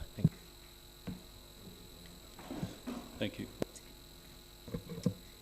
So at paragraph 52, the fluent report and the evidence of Mr Malloy provides an adequate evidential basis to demonstrate that the concerns regarding stormwater management do not require an extra layer of consideration via the NDMA provisions. The standard plan provisions relating to stormwater management provide sufficient scope to ensure the matter is addressed through the subdivision consent. And for that reason, it is not necessary to impose the overlay, and leaving it off better achieves the objectives of the MPS for urban development, particularly as they relate to the provision of housing capacity. I just briefly want to pick up on the matters raised by submitters and further submitters that oppose the rezoning. And so obviously a number of the existing residents of Weller Street or land adjoining the site have filed submissions in opposition to the rezoning. Many of the submissions have common aspects and generally raise concerns relating to geotechnical management, stormwater management, concerns about the need for infrastructure upgrades, concerns about roading issues being exacerbated, landscape matters, or a requirement to limit the lot numbers to 5. The matters identified in A to E have all been addressed by the information and evidence filed by GTJM and that I've discussed already, so I won't traverse that again. In relation to the suggestion that the number of lots allowable within the zone area should be limited to 5, I'd submit the following. As discussed above, the Council has an obligation to ensure that sufficient development capacity is available. This is required in order to give effect to the MPS for urban development. Therefore, it's submitted that a provision that seeks to limit lot yield beyond that anticipated by the chosen zone would need support from an alternative and more directive policy regime. And in my view, no such direction exists. The suggestion that lot numbers be limited appears to arise from concern about other technical matters, such as geotech and stormwater management. And there's been evidence provided that demonstrates that these issues can be appropriately addressed, and therefore the need to limit the number of lots to something in order of 50% of what the proposed zone anticipates is not justified. There is assessment guidance within the 2GP provisions that encourages subdivision to achieve lot sizes as close to the relevant zone's minimum lot size as possible. This guidance will be in place to ensure that capacity that is anticipated to be provided by rezoned land is in fact realised. The evidence provided by GTJM clearly establishes that at least 9 lots can feasibly be developed at this site. Limiting the lot numbers to 5, as requested by submitters, may well turn a feasible development into one that is not feasible, particularly given the level of work required on the roading, etc. To do this would undermine the ability for the Council to achieve the outcomes sought by the MPS UD and Variation 2 itself. So in conclusion, rezoning this area from rural residential 2 to township and settlement is the most appropriate option because it is consistent with the council's functions, the objective to provide for a well-functioning urban environment with sufficient development capacity to meet demand under the NPS.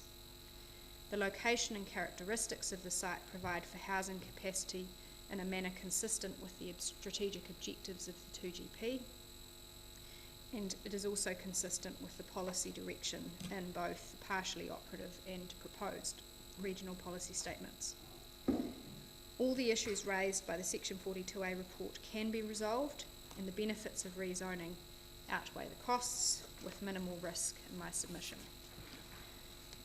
The proposal does not need to be constrained by the NDMA overlay requirements in light of the evidence that all matters that would be assessed by the overlay or addressed by the overlay can be. JTG submits that the most appropriate outcome is rezoning the site to township and settlement with no NDMA overlay. Thank you. So that's it from me. Unless there's any Thank further you. questions? No, look, that's fine. I appreciate we've already asked you some questions that will go to your witnesses as well, no doubt, but you've got just under an hour and a half so we'd encourage the witnesses to focus on the key things in the summary. Yep. Sure. So first up I'll call Mr. Morrison, and he's just got a brief summary that he'll take you through and then be available for questions. Mr. Morrison, welcome. Thank you. My name's Joe Morrison. I'm a shareholder and director of GTJ Property along with my partner Jill Thomas. It'll probably become evident in the next 10 minutes that I'm not the technical part of our presentation this afternoon. My aim is really to highlight the overall approach that we've taken to date. We currently live on 15 hectares on Saddle Hill that we built on in 2007. We first saw the site at 336 Portobello Road in 2012 when Graham, Jill's brother, purchased the property at 340 Portobello Road. When 336 Portobello Road came up for sale, it was on the market for about a year before we entered into an agreement to purchase it in October 2019. We've enjoyed living at Saddle Hill, but we see some major advantages to moving to 336 Portobello Road. Our plans for our house on the site are well advanced, and we hope to begin building in November. Over the past year at 336 Portobello Road, we have cleared all the gorse, demolished the old house, refenced some of the boundaries, and supported the Otago Peninsula Biodiversity Group to put in a predator-free fence along our part of our southern boundary and down the entire eastern boundary. Now 3 of the 4 boundaries have been totally refenced. We are in the process of installing 3 30,000 litre tanks that will be the basis of our new water scheme. We are clearing piles of slash left behind by the previous owner's tree felling and establishing a suitable 1-lane access road through the property to our building site. When we saw the area of our site that the council indicated for rezoning, we began investigating our options. We've never been involved in a subdivision project before, so we engaged and accepted the advice of the best experts that we could find, including Terramark, Galloway Cook Allen, Fluid, Chris Adams, who you know personally, Terramark MDC, GHD, and Vivian and Espy. Since we first purchased the site, we have treated our neighbours as we'd like to have been treated ourselves. We have openly shared our plans with them and listened to and investigated their concerns.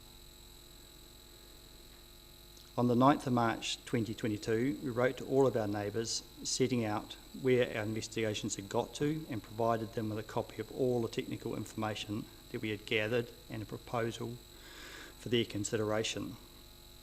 We invited them to attend an initial meeting on the 23rd of March via Zoom because of COVID to provide an opportunity to discuss the proposal, answer questions and hear their concerns.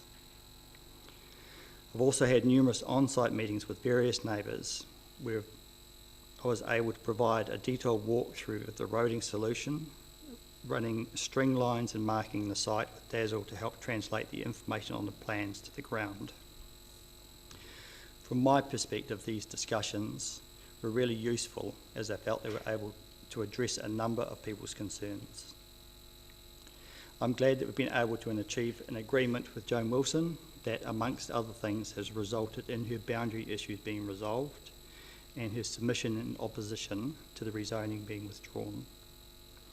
Unfortunately, it's not resulted in all neighbours withdrawing their opposition, but I respect their reasons for wanting an opportunity to discuss their concerns at this hearing.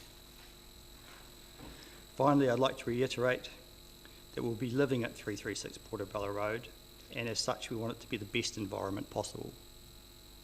We genuinely believe that the rezoning and the subsequent subdivision will result in 8 additional new quality building sites, and there will be significant benefits to the current residents as well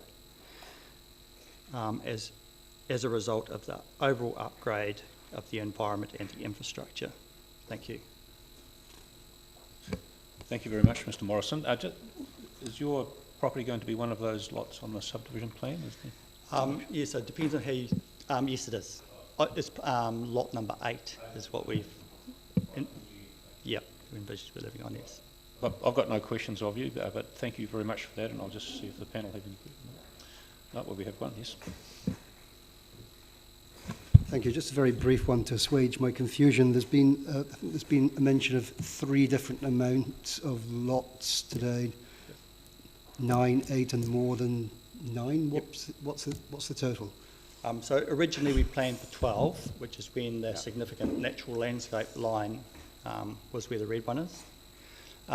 Based on the significant natural line moving, we readjusted our plan from 12 to 9.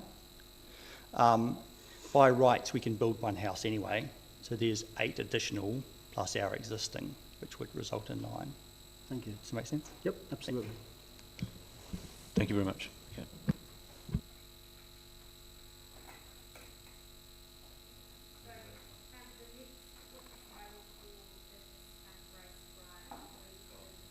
Joining us via Zoom. Thank you, Ms. Ryan. Yes. Yes, and can you hear me okay?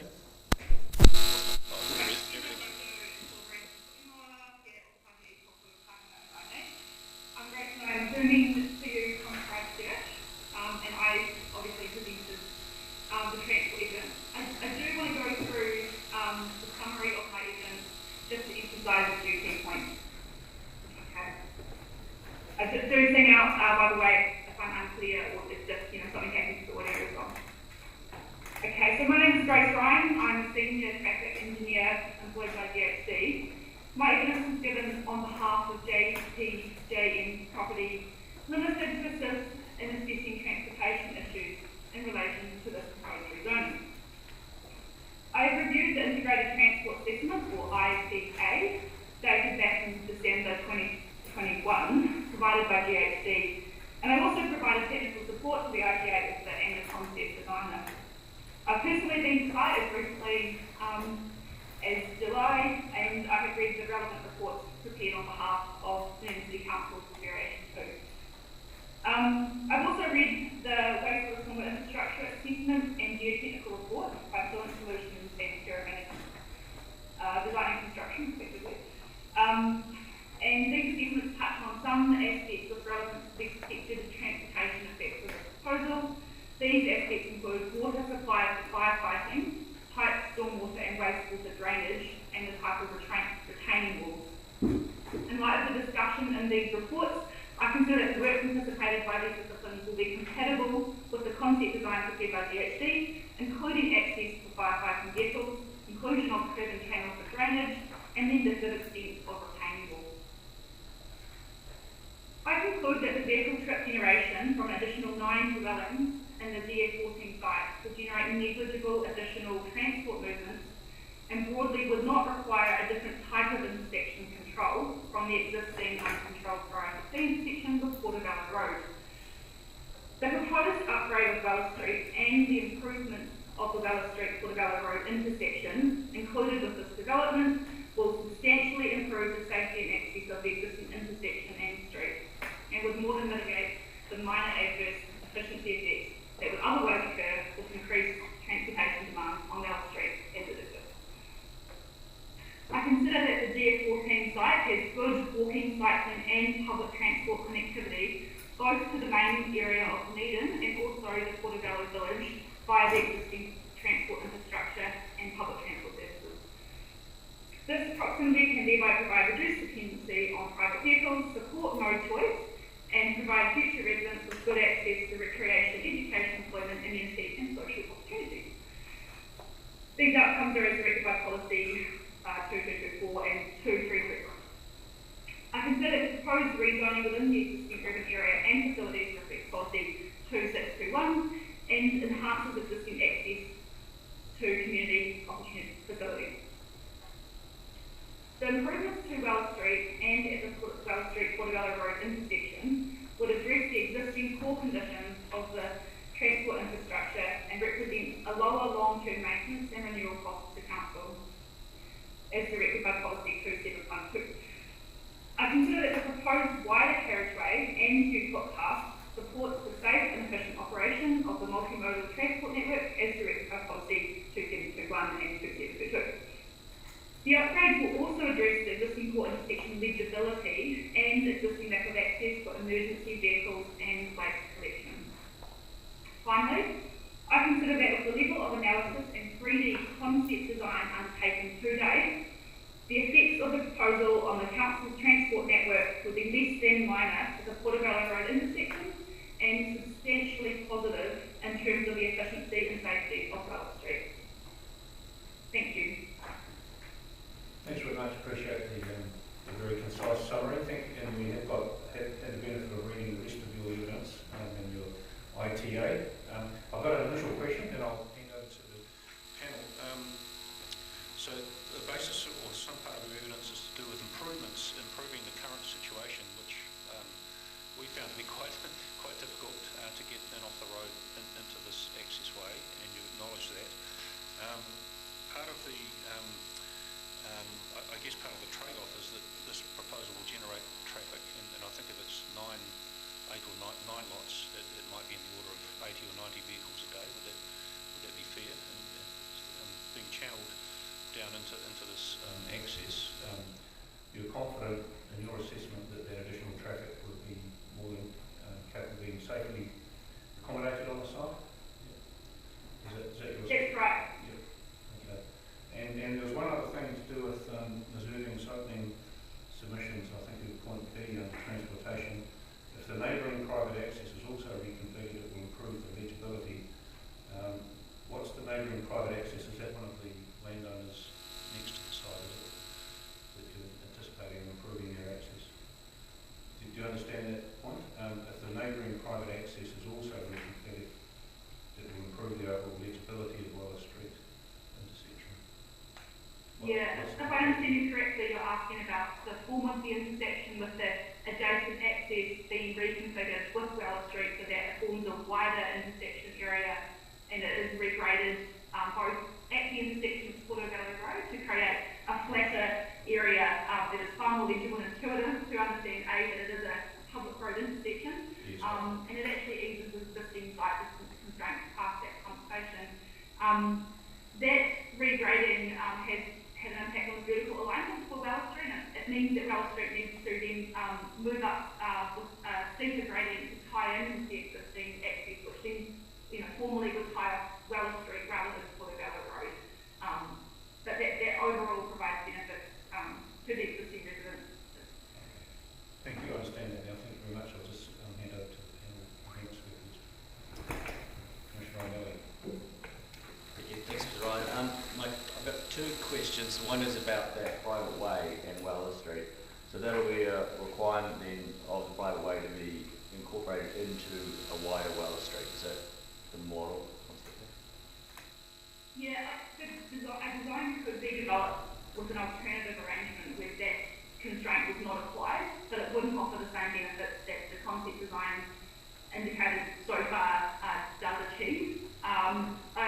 it would be my view that in terms of transport professionals that it would be highly desirable to undertake that regrading, particularly because there would be substantial infrastructure improvement work occurring in the area, and that would include retaining solutions as well. So you'd essentially upgrade the entire thing in one go for more consistency.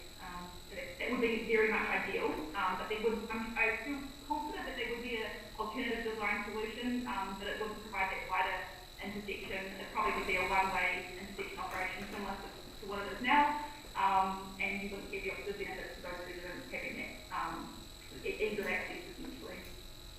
Thanks. And then my other one is minimum gap site distances. Specifically, I think you're using east and west, but I'll just use, if you're trying to turn right to McAndrew Bay and you're looking left towards the cities, the oncoming traffic you'd be turning into, and I think it's sort of covered here, it seems you wouldn't be able to meet those minimum site gap distances in that direction from that intersection. Is that correct? Yeah. It's really dependent on being able to see past that pump station for exactly that breaking out movement. It's actually very sensitive to where a driver positions their vehicle at the limit line. I've undertaken a site distance check based on the requirement for a driver to be positioned 5 metres back from the point of conflict. But I consider, because of the angle of approach here, that wouldn't actually strictly apply, more likely to be perhaps 3 metres away from that point of conflict. So your vehicle would be, as a driver, your vehicle would be quite close through the Portobello Road shoulder, and that would actually substantially enable better site distance past the existing pump station structure. So yes, black and white, the safe intersection site distance, which is 181 metres past the pump station, is not achieved, but if drivers inch forward, you could probably get that. And the angle of approach, can that be improved much? Yes. The concept design shows an improvement from the existing approximately 10 degrees to 20 degrees. This is obviously still quite a bit less than the preferred 70 or even perpendicular, but it's about being pragmatic with the existing situation there, and that's still obviously a pretty substantial improvement in and of itself. And then I guess my last question will be, with the extra houses in that subdivision, how many more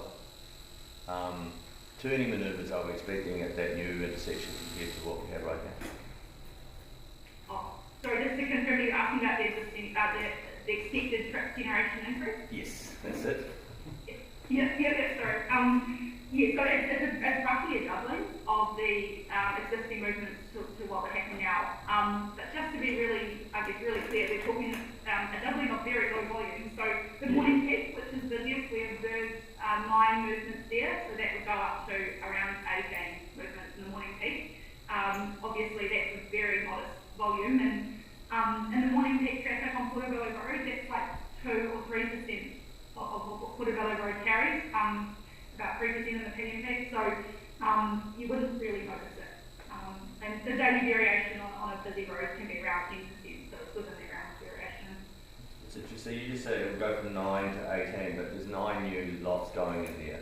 So you're assuming just one vehicle out of each building lot at the start? Based on that, we factored up based on existing trip generation, the number of existing dwellings. So it was 0.9 movements on average dwellings in the morning peak, which we obviously squared up and had counted. So that makes sense with that. But thank you. Yeah. Thank you. Try and answer a question without re-asking a question. It's more, I'm trying to get my head around one of the contradictions, because in Ms. Irving's opening, she suggested that the water and drainage would be improved. I don't know if you want that. And also the roading situation will be improved. I think it goes back to your question around the contradiction that exists. How does it become safer when we have increased movement? And again, Ms. Irving mentioned in support of this that McAndrew Bay is close. So again, as Councillor O'Malley says, if we turn out and go right towards McAndrew Bay, so my question, the contradiction of the suggestion it's safer with increased traffic movements. Yeah, sorry, I couldn't completely hear your question, unfortunately. But you're worried about the increase of right-to-road movement I'm suggesting there's a contradiction in the statement that it's getting safer in the context of increased traffic movements. Can you help me? Yeah, absolutely, yeah. So based on the count data we saw on site, 90% of movements, or between like 84 and 90% of movements were to and from Dunedin City. So there's very few movements that interact towards Mackenzie Bay to the east. So yes, there would be a slight, pretty modest increase in movements towards the east. The main reason that I consider that there is a benefit offered overall is the fact that the intersection is repositioned towards the pump station, and that further enables drivers to move out of the intersection towards the pump station and actually sit in the pump station area if they want to, and this is what they do now, and then make a U-turn which better enables to widen the area opposite, which is between the bus stop and a couple of parking spaces there. So then that is what drivers do currently if they can't make that right turn. I do want to reiterate though that the tracking checks that we've done, which was the fire appliance and the 85th percentile car and the 99th percentile car, those are pretty large vehicles, and we demonstrated that both those vehicles could make that U-turn movement if you allowed, they would be able to approach in the shoulder on the opposite side of the road. But one thing Joe actually commented on after I submitted my evidence is that he can make that movement in his car, which is a pretty average sized vehicle, pretty smoothly. And so the requirement isn't really so much about if it's physically manoeuvrable for vehicles so much as the sight distance that makes drivers make a safe gap acceptance decision. If drivers of very large vehicles, like a trailer trailer, or indeed they're a medium rigid truck or something like that, would typically have a higher level of sensitivity to their blind spots and also their manoeuvrability. But again, that widened shoulder opposite really helps to enable those movements. I had to also flag though that I had not tracked for a fire appliance making that right turn. So I looked at the nearest fire stations. The nearest one to the site is at St Kilda, which is towards the city. So that's good, and that's what we've allowed for tracking is the right turn and the left turn out, which is pretty comfortable. But we haven't tracked for obviously the right turn towards Mackenzie Bay. There is a Portobello fire station, which is about twice the distance away from the St Kilda fire station. So I would consider that those movements would be pretty tricky to do. It would involve probably at least a 3-point turn on Portobello Road. But again, in an emergency, if that had to happen, we generally accept those kind of unusual circumstances. Thank you. I think on the site visit we made a 3-point turn on that road actually, so noted well, thank you. Okay. And probably the final question, can you confirm that there's no private land required for regional mitigation measures? Is it all on road reserve? All the intersection improvements are all on road reserve? Yeah, yes, yeah.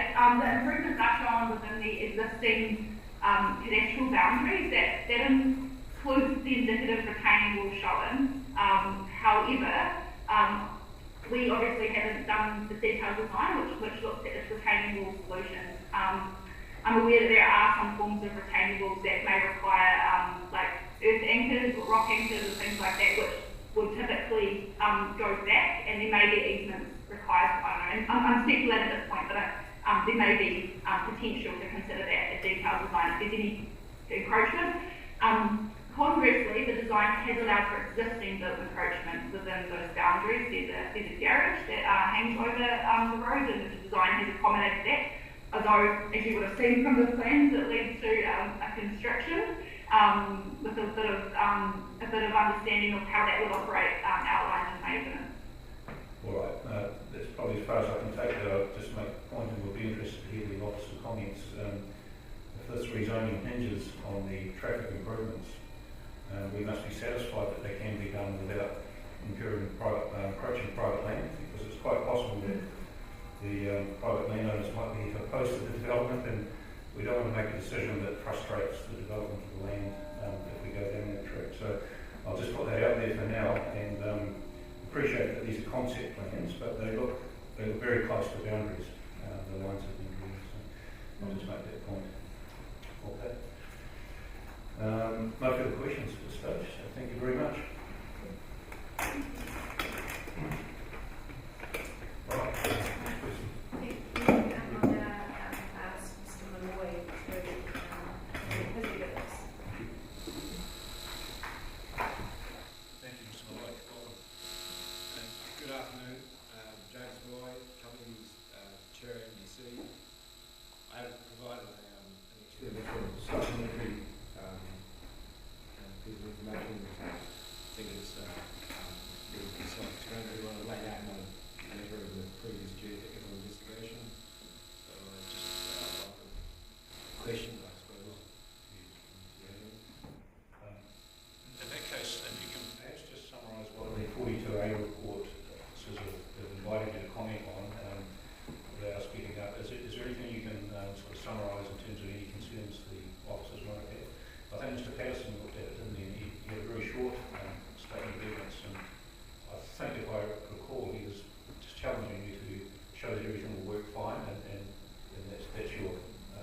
geology that underlies the site, which is a lithography that goes from a topsoil down to a mercial soil, which is a wind-blown soil that manages much of the Otago up to Canterbury levels. And then underlying that is a bedrock geology, which ranges from hard basalt outcrop to tough bedrock, which is an ash-derived material.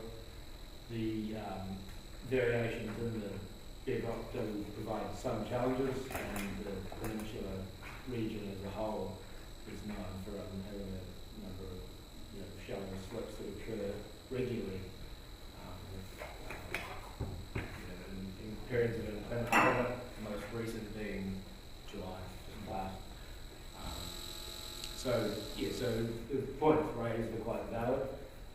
In terms of the topography, the site is, in my view, not a particularly difficult site. It's been developed considerably on the lower slope, which has got a similar terrain and overlooks a small cliff overlooking the Watervilla Road. The development is sitting on similar terrain to that, so as far as topography, can be reasonably developed as long as you apply the modern principles of engineering, retaining and using engineered materials. This will provide a suitable new modified landscape to support the roads, the houses, any amenity that goes with those properties, and obviously the ongoing infrastructure that can be dug into these soils. In terms of the geology and the derived hazard that comes from that, the site itself doesn't appear to have any significant land instability on it other than associated with the anthropogenic sort of development. Mr. Morrison touched on the recent house demolishing that's sitting within a building platform that has been cut into the hill slope, so it has slightly steeper slopes than would be preferred.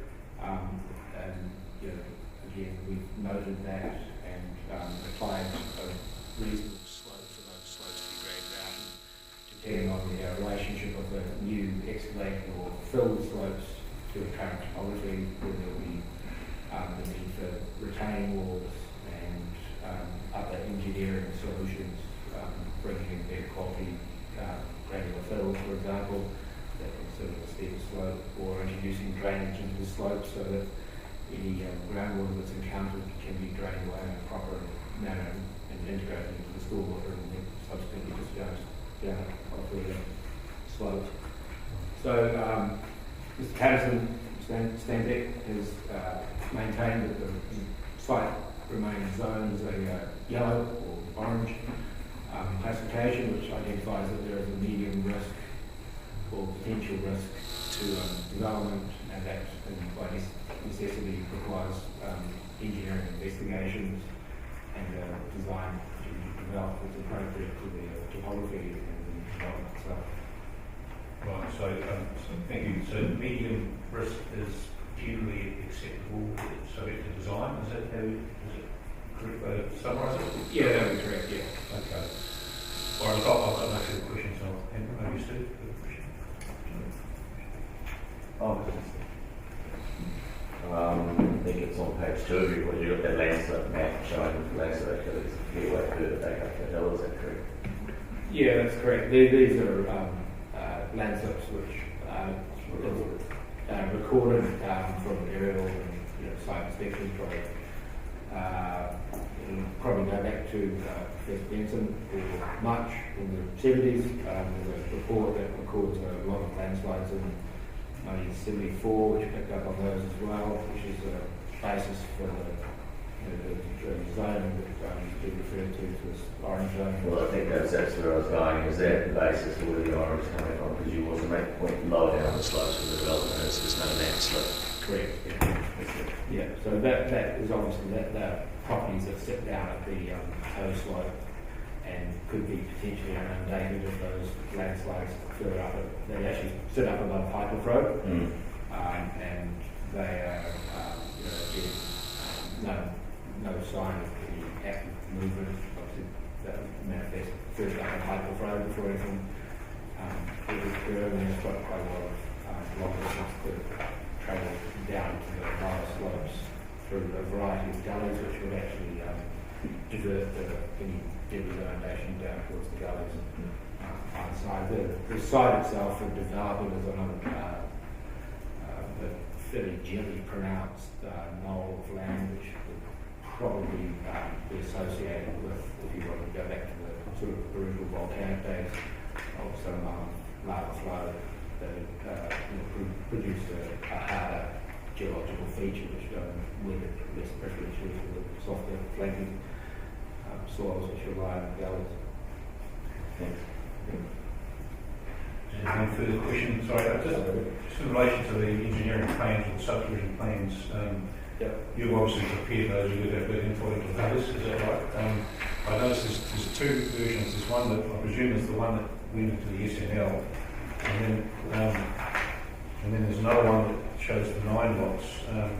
And I guess my question is, one of those plans shows quite large lots and the other one shows quite small ones. And from a geotech and etc. point of view, is it for the small lots still okay? I guess in terms of the geotechnical constraints are quite a bit smaller. Yes, so I've been involved with working with Mr. Morrison on the early sort of concept of that design, and including the access up into the site with Cherima, with the surveying and planning company of the Edge. So in terms of the lot sizes and the terrain and getting access into those lots from the various either roadway or the private access, I think it's called Lot 12 in the plan that you're looking at would be revision A. So there is some engineering development required to generate the correct geometry to get into those lots, but they're all feasible. I'll have an example of just finishing off a site over in Sawyers Bay, which has got similar topography and similar geology, and a matter of working that geometric relationship out. Okay, thanks. And I think reserving, we're not considering a subdivision plan here, are we? We're considering a rezoning, but these are to show the sort of yield that might be developed. Is that right? I think because of the level of investigation that Joe's undertaken, it's really about helping you understand the feasibility of the development and that would follow from the rezoning, so to assist you with that assessment. All right. Thanks very much, Mr. Lord. We've got no further questions. Thank you. Thanks for your time. Alright, so our final witness is Mr. Sycamore. Welcome, Mr. Sycamore. Thank you, Mr. Chairman. So my name is Darryl Sycamore. I'm a planner for Terramark Limited. I'll step through a couple of things up front. I'm a member of the New Zealand Planning Institute, current chairman of the Otago branch. I have 15 years experience as a resource planning practitioner across a number of councils. I would like to reaffirm I was previously employed as a planner for over 9 years at the Dunedin City Council, with first-hand experience in the application of 2GP. As a planner within a primarily surveying company, I appreciate the issues that the city faces in terms of population growth and managing housing, whilst trying to create a compact and livable city. So at the risk of repeating my evidence and submission, I'll take that as read, and I'll keep it brief, just commenting solely on the Section 42A comments. That's fine, thank you. What has become apparent in reading Section 42A reports and expert evidence is the competing interests between providing additional housing for the city against various assessment matters for each zone, that it be open space and empty landscape infrastructure capacity. My observations are none of the Greenfield sites appear to be perfect. Perfect candidates for rezoning, and the development on each comes with some change or some effects. In my opinion, the site at 336 Portobello Road is a credible candidate for rezoning, where both council experts and the submitted concerns can be addressed sufficiently in my view. The key concerns raised in Section 42A report centred around transportation matters, infrastructure, geotechnical, and the effects on the significant natural landscape. Traffic effects were raised as being the greatest concern to council, and in the absence of the information provided at the time, I agree with that. The The Section 42 report found that if evidence could be provided to demonstrate that the upgrades to Willow Street were feasible, then they could actually support the zoning proposal. In my opinion, this evidence has been sufficiently understood now, and the council can have a high level of confidence. Fluent Solutions, they provided an assessment of the infrastructural issues for the site. They conclude that the proposed works will only impact a small proportion of the property, and there will be no affected properties down the slope of the development. This is an important point, sir, as a number of submitters raised concerns about stormwater migration down slope and also the surface flows, and that's also supported in the evidence by Mr. Malloy. Given traffic and infrastructure can be addressed, it is my opinion that rationale for retaining the NDMA overlay becomes redundant and should not be applied to the site. From a consenting perspective, as Bridget touched on, all subdivisions in the NDMA are a restricted discretionary activity, and general subdivision is also a restricted discretionary activity, so the activity statuses line up with the NDMA is present or not. If I could turn to the concerns of some of the submitters, a number of property owners submitted in opposition to the rezoning proposal, and it's certainly understandable that property owners are wary of change. From a personal observation over the years, typically once a new development beds in, the opposition tends to wane, and I suspect that this site should be rezoned would be very similar. And I believe it will be the case should the site be rezoned as it fits within the industrial layout and similar to the adjoining sites, and it also respects the SML boundaries. 10 submitters considered the site cannot support residential development at a township settlement level. I disagree, and I note the strategic objective is set to seek a maximum yield or thereabouts. The proposed sites in the concept plan are all significantly greater than the minimum site size for the township and residential zone. They'll be served by a 10 metre wide leading road and will be appropriately serviced. There are a number of positive effects that will occur as a result of the rezoning should it be successful, and benefits to the submitters, and a lot of those benefits will address the local concerns. As Ms. Irving referred to, the lawful supply of potable water, reconnection of the main rider and the carriageway will be offered up, and access to the fire hydrants in case of an emergency will be provided. They will have confidence that the slopes of the SML will be improved with plantings and active pest management strategies. Surface runoff will be captured before it enters those downslope properties, and any potential landslide concerns will be addressed. At the risk of revisiting my evidence, sir, it's my opinion that the proposal presents a considered opportunity to establish 9 additional residential sites. This is consistent with policy 2621 GGP, meets the requirements of NPSDB, being both capable of supplying infrastructure and are feasible, and finally with respect to the remaining key limb of the policy, should the rezoning application be approved, my client is motivated to seek a subdivision consent without delay. So that concludes my submission. Happy to take any questions you may have. Thank you for that. Thank you very much. I don't think we have a lot of questions because we'll be summarising the evidence for the other experts, but I think a key message that I took from that is that the 42A report is basically, well, let's go back a step. This is a site that's proposed through the council's GF. It's one of the suggested sites for rezoning. The recommendation is to not proceed basically on the basis of effects rather than policy. Is that how you would interpret it? In other words, it meets the policy criteria provided effects are mitigated rather than fundamentally contrary to the strategic policy directions. And that's what I took from the evidence, is that right? Yeah, that's correct. But there's a number of competing policies in terms of carbon generation, things like that. Right. We're trying to be perfect, but overall, it's an effects-based discussion that we're having here. Yes. Okay. Steve? No further questions. Thank you very much. And that's the whole team, is it? Yes, it is the whole team. Just Ms. Ryan's just passed on one further thing in relation to your question around retaining walls. Yeah. Do you want me to just pass that on to you by me, or would you like Grace to come Well, you can tell us an element for you. Yeah, so what she's just mentioned is that the retaining walls that are shown in the concept designs are either timber pole or crib retaining walls. Retaining walls of that nature don't require anchors back, and so could be developed without relying on the ability to access neighbouring land. And those are consistent with the nature of the retaining walls that exist along Weller Street and the private access currently. So there is potential that you might look at alternatives if you had access to that neighbouring land through the detailed design phase. But her advice is we've effectively got options that would not require reliance on any encroachment across boundaries.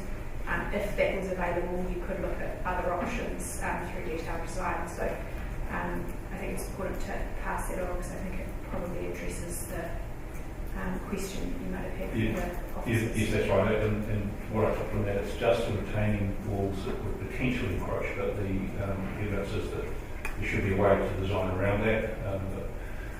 The works themselves don't encroach, it's potentially retaining walls. Well, yeah, the retaining walls won't encroach either, unless we were given access and that was a preferred solution for whatever reason. But effectively, we know we've got an option that is not reliant on having to cross the boundaries. Yes, okay, thank you. All right, we've got no further questions. I usually just ask the officers if they have any questions of clarification, and we have a couple of transportation people here, and we probably have some other experts that are watching the live stream, and I'm just wondering, are there any questions that any of the officers have that they can relate to us now, purely for clarification? No? Not from my perspective, Chairman, although if Anthony's listening, he may be able to. Oh, okay. Is there any way that anyone listening can communicate their questions to someone on Zoom? But if not, well, it's fine. The officers will have a chance to respond. And in a case like this, it's particularly appropriate they do, I think, because the officers are basically throwing down the gauntlet and said, please provide us information, and we've done that, so we really do want to hear from them as the next steps. Yeah, and might I suggest if there are questions that the officers have of the experts, I would encourage them to contact their counterpart and have that conversation if there's questions of clarification. The experts are able to do that and assist one another and expected to do so to assist you. So yeah, I encourage that as long as they go through the panel probably. We've put those questions if we think are appropriate. There's some time, it's a couple of weeks I think before we wrap up the hearing. So thank you very much for that. And I think we can take an adjournment now, unless there's anything else that arises from that, and then we'll hear from the submitters in relation to this one. Thank you very much. Okay, take an adjournment.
2, 2, 3, 4, 5.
Two, three, four, five, 6, 7, 8, 9, 10. 1, 2, 3.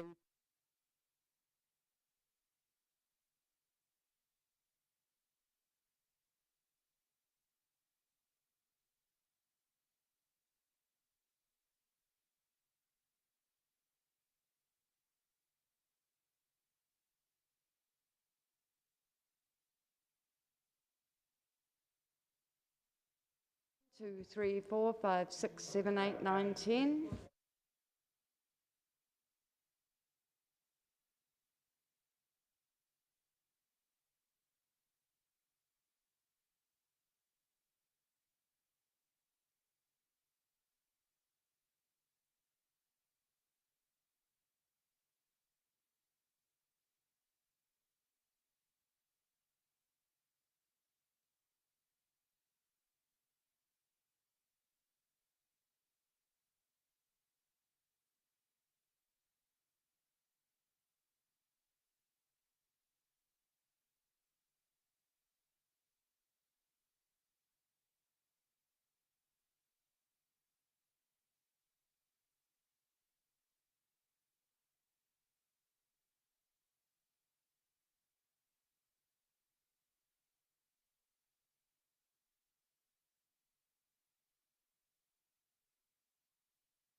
Just checking the microphone, checking for clarity. Yep.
Welcome, folks. We'll reconvene the hearing. Thank you for your attendance. We were hoping to start a little earlier, but in the end we decided to keep to the schedule because the hearing's being live streamed. It's possible some people might be tuning in at 3:15. So anyway, here we are. Thank you all for coming along. I've got a list of submitters here, and I believe Mr. Shaw, you're gentleman sitting there. Did you want to go first, or are you going to do a joint presentation, or how are you going to handle it? Happy to go first, thank you. Very much. Good afternoon. And just before I start, I think you were at least some of the submitters may have heard the owner's presentation earlier. So we'd be really interested for you to tell us where you all live, where your properties are, and also any response you might have to what you heard today would be useful for us as well. So thank you very much. Thanks. My name is Steve Shaw, and I'm speaking for myself and my partner, Tanya Brady, who was on the list to speak but cannot attend today after all. We live at 333 Portobello Road, which is above the driveway at the lower end of Weller Street. We are opposed to the rezoning, not in principle, but because of the scale of the proposed development by GTJM, and what we see as the resulting pressure that intensity of planning puts on the neighbours, the neighbouring properties, the rural outlook that we all shifted there for, the roading and the other infrastructure. Our particular concern is the proposed upgrading of Weller Street itself, especially the logistics of any improvements that are required to facilitate the development of the dwelling sites further up the street. How that might physically impact our property, including the proposed changes to our shared driveway street access, does concern us deeply. I've created sort of 4 categories, but it's really the same category approach from 4 directions, so if you'll bear with me. Number 1 is infrastructure. The infrastructure insufficiencies have already been well documented in all the previous submissions and the DCC's report.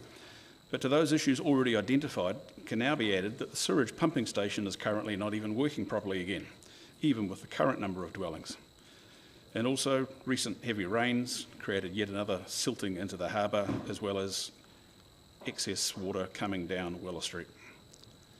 The scale of GTJM's proposal impacts on the previously mentioned areas of concern, and while land instability and stormwater management issues under the NDMA rules are of course major concerns, they will be dealt with in more detail by my neighbours.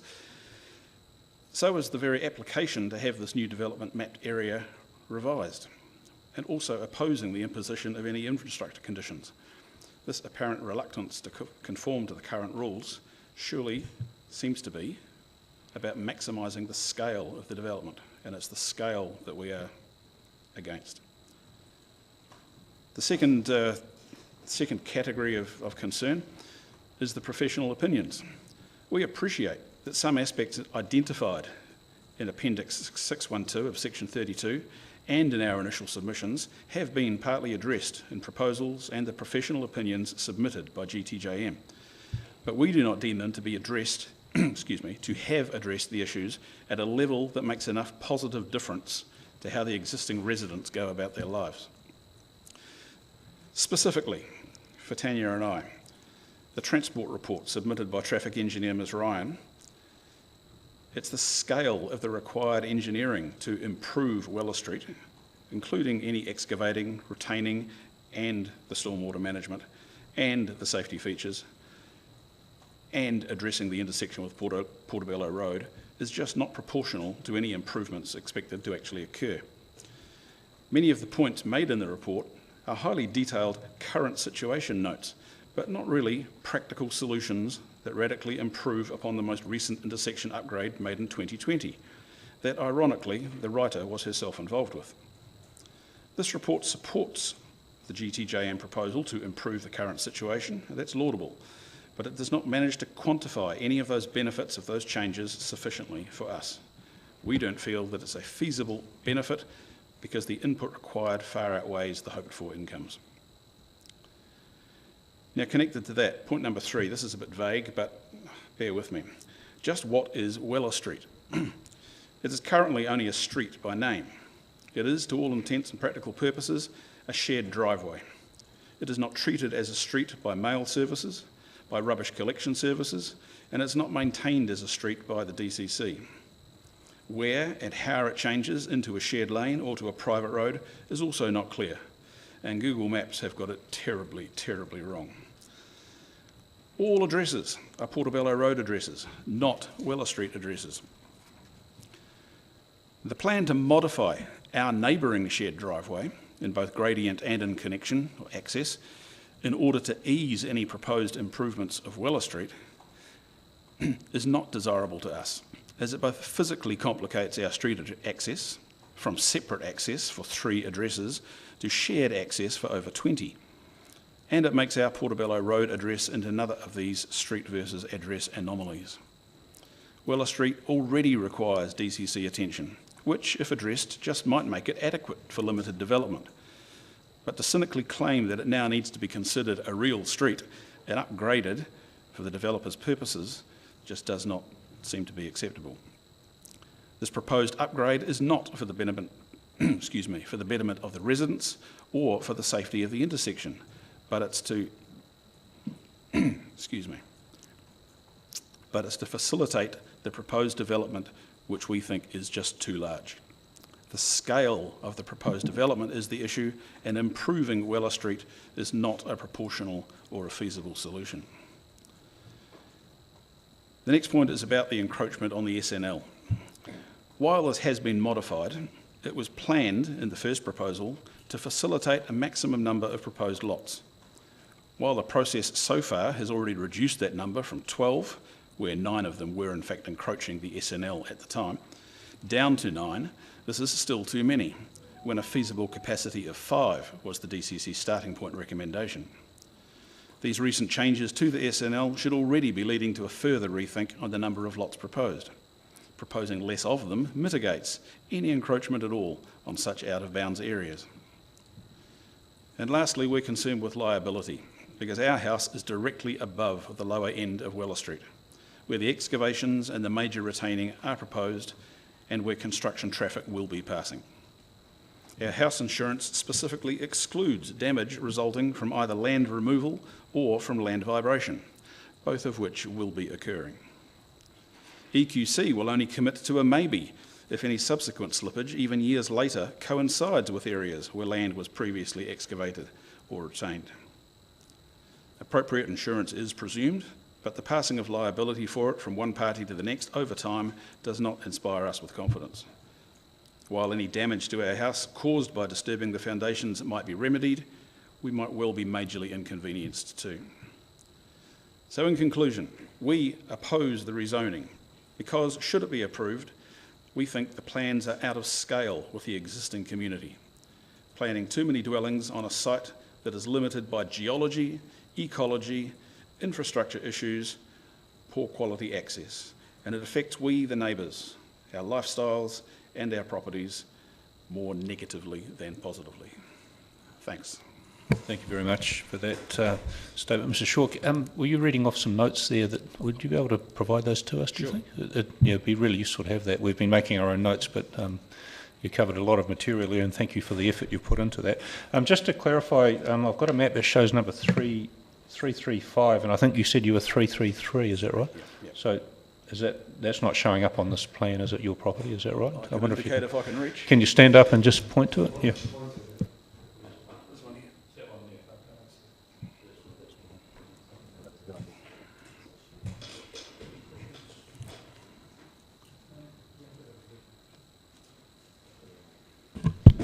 Thank you for the presentation. I also had a query as to where you live. Thanks for pointing that out.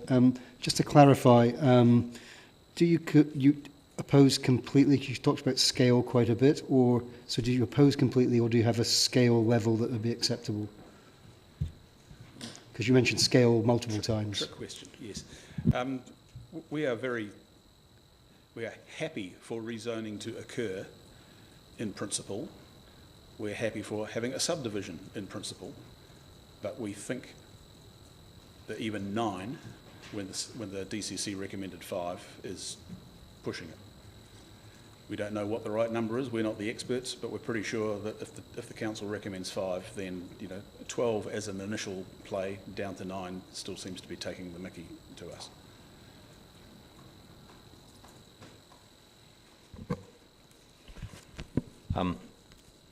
Of course, you're aware this is not a subdivision hearing. This is a zoning hearing, so yes, that would come up later at a subdivision if that was to go ahead.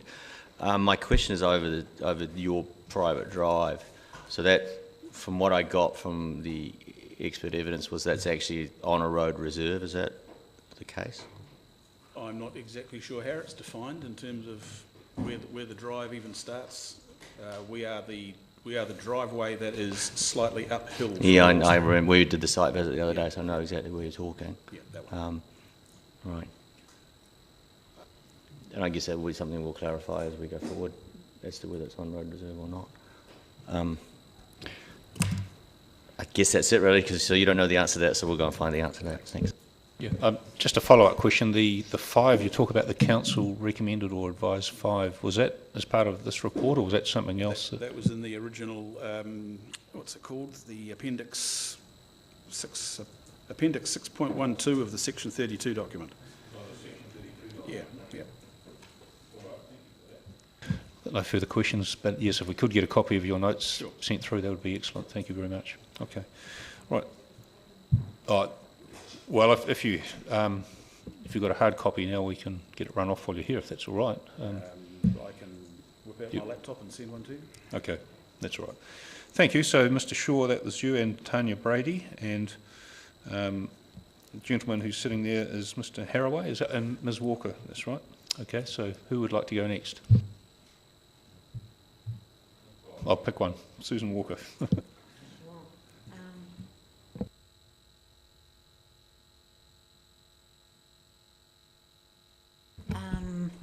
Okay. So I'm Susan Walker. I'm a researcher and terrestrial ecologist with Manaaki Whenua, where I've worked since 1998, and I've been a resident of 343 Portobello Road since April 2002, and I'll just indicate my property. Which is those three. Those three. Those three. Yeah, so they bowed to access issues and lumped the 3 together. A lot of it is steep. I've got no objection to rezoning and more houses there. It's a really lovely site. But I think the developer's submissions gloss over, minimise or ignore some issues and constraints, and today I'm going to expand on traffic, especially the proposed road behind 338 to 343,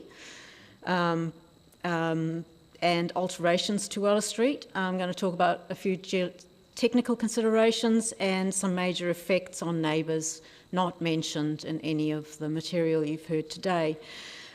Section 42A says the rezoned area has an estimated feasible capacity of 5 to 8 dwellings, whereas the Section 32 document, appendix, said feasible capacity of 5 dwellings, which I agree with, but not really more. And my reasons have to do with traffic, especially that trade-off we talked about, or that compromise between more and less safe, geotechnical constraints and major effects, which involve compromising a permitted standard in order to jam those number of houses and lots in. So traffic, I'm remaining unconvinced that an acceptable traffic outcome is possible even with the ITA and Ms. Ryan's assessment, and I support the conclusion of the Section 42A report still. However, I note that all the residents who gain access via Weller Street will be greatly affected by the construction and the final layout, so I think that we should all be considered affected parties when it comes to it. Existing residents have been told very firmly that the developer's road behind the existing, beyond the existing Weller Street will be private. This contrasts with Ms. Ryan's evidence, which has assumed it to be public, and a private way brings for us into question who will be liable for the long-term maintenance of the significant proposed works and structures which will affect us down the track. The 5-year crash assessment by Ms. Ryan is irrelevant given the increase in speed to 70 k's from 50 k's which occurred in October 2020, and her first assessment for average annual daily traffic was before we moved down to alert level 1 in June 2020.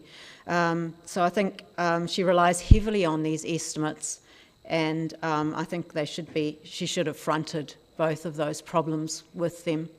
She also understates the problem of the right turn, in my opinion, which is simply unsafe, as I'm hoping Tim Ponting will describe more fully to you. People with children have to use that turn much more than most residents because they go to school at McAndrew Bay.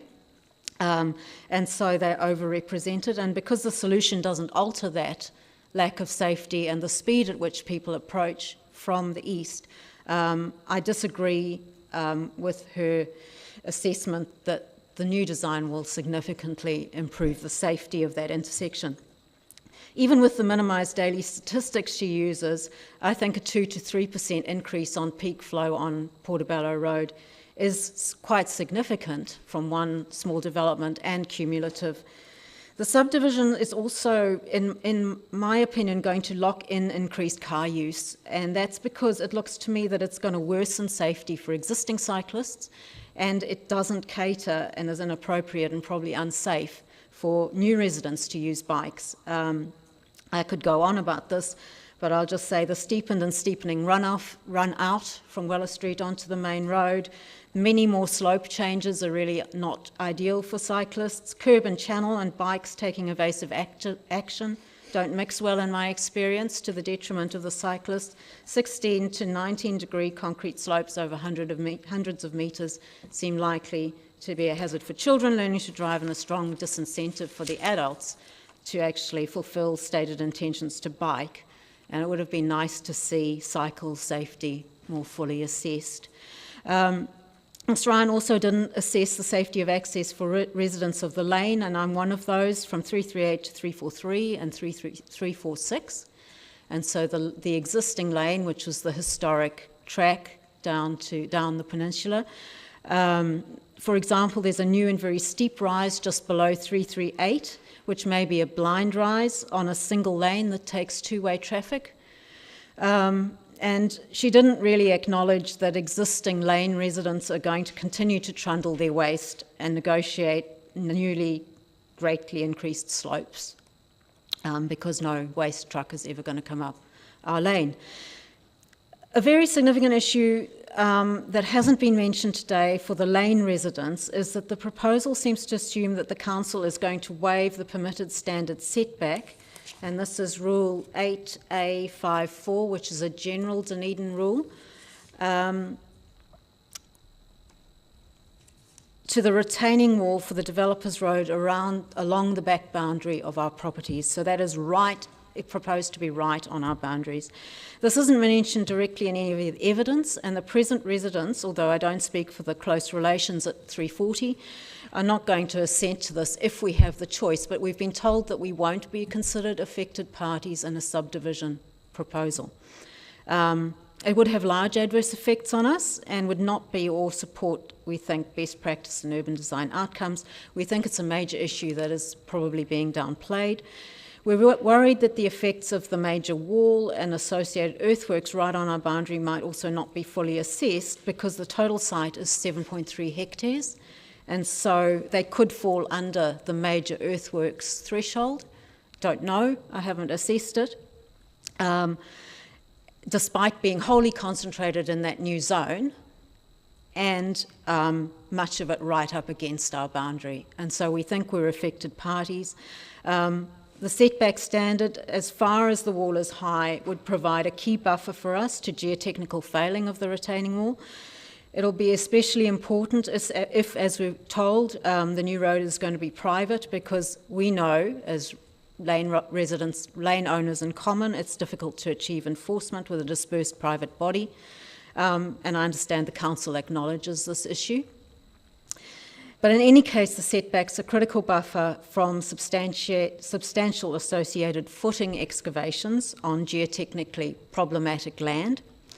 Their effects on our adjacent land and would also avoid or mitigate major local visual and landscape effects, and we want the council to uphold that setback requirement.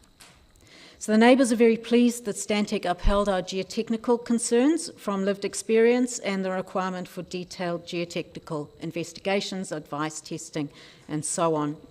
And I add that this should include investigation of a report we've had of possible tunnel gully erosion up behind 338 and 339, and geotechnically signed off building sites for each lot are needed, or we think we may face mismatched buyer expectations on what they can do and potentially multiple geotechnical hazards above us down the track.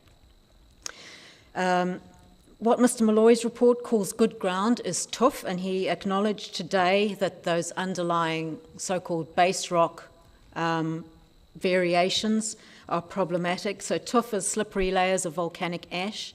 I'm concerned that he recommends that the deep footings for retaining walls, including those right on our boundaries, should be founded in the tuff, and that his test sites didn't investigate the actual depths that they would have to go to. So greater than 2 metres didn't find tuff behind number 339 when a retaining wall was built there. I'm also concerned about the thousands of cubic metres of clay overburden which will be cut and can't be used to fill and must be removed. I was told it's proposed to dump it in a local gully, and I've got concerns that, as happened widely in Auckland, I understand, much of it may end up in the harbour. So I haven't heard about how that's going to be dealt with. And so these, I think, are some of the strong reasons that strong constraints, whether an NDMA or whatever the mechanism is needed, in my opinion. So I acknowledge the current subdivision avoids the amended SNL, and I concur with the council's opinion it should stay that way. The landscape evidence doesn't mention the proposed retaining wall right behind our boundaries, and I think the visual adverse effects of that are going to be significant on the residents. The combined proximity and proposed height mean that it'll loom. None of us live facing north, and the visual buffers between us and that proposed wall are established trees, either on Joe's, on the 336 land or on our land, and their roots will be compromised by the deep excavation for the retaining wall. So I'm concerned about that. They're also key bird fauna habitat, those trees, and we would like them retained, and these natural history values are very much part of the landscape. There are also intertwined privacy issues, which the landscape assessment didn't talk about. So if the big old Nio is removed for the proposed turning circle behind my place, my view as I walk into my bathroom and toilet in the morning would be the retaining wall, and beyond it straight up into the bedroom and living areas of Joe and Jill's new house. And they, in return, would be looking at those rooms of mine and also more permanently at my ugly roof. So that doesn't seem to me to be consistent with low or no impact on landscape. My only comment on stormwater today, as I'm also hoping others will deal with it, is that I find it difficult to believe there'll be less than minor effects on the receiving environment, which is the harbour. That's of concern to me as well as to Mana Whenua. So in summary, if traffic hazards can be resolved, then I think the subdivision needs to be governed by an NDMA or similar. I think it's reasonable to hope that council doesn't relax its area-wide standards like the retaining wall setback, but upholds them. The landscape zone mustn't be subdivided now or in the future. All roads, driveways and building platforms will need detailed geotechnical design and sign-off before sections are sold, and I think these constraints should bring the number of dwelling sites to those the land can realistically support. Thank you. Thank you very much, and I do appreciate you've covered a lot of material in a very short time, so thank you for that. Again, I actually did make some notes, so I've actually made copies of those. We would love to have those because you raised a number of questions for me, but I'm going to hand over to the panel first of all. Yes, thank you. Thanks very much for that submission, and I have to say that when we did the site visit yesterday, I noticed that the road was extremely close to the back, or the lane at this point was extremely close to the back boundary lines. So you'll be definitely wanting, I assume, when we get the staff replies as well, the reference to the requirement for what setback requirements are required, and what will that do to your visual amenity effect for your houses? Yeah, as part of it. And privacy. And privacy, yeah. Yeah, but I think I'm also concerned about the geotechnical, because as I understand it, you know, the small slides are that top layer, the big slides are the lower layer, you know, are that tuff, you know, the big landslides. So talking to Phil Glassy, who I share an office with in town, he said, you know, that, you know, mucking around with slopes and loading them up is a big issue on that land. And so I'm concerned about the geotechnical aspects of it as well. You know, and especially being so close to us that there's no real run out. I wouldn't mind if it was set back, you know, because we've got a little bit of tolerance. We've got a little bit of land between us and the retaining wall. But being right on the boundary, I think, would feel quite threatening, and we've experienced a lot of slips in our time at that site. Usually small ones, but I'm concerned about actually adding to the potential. The weight. Yeah, the weight. Thank you.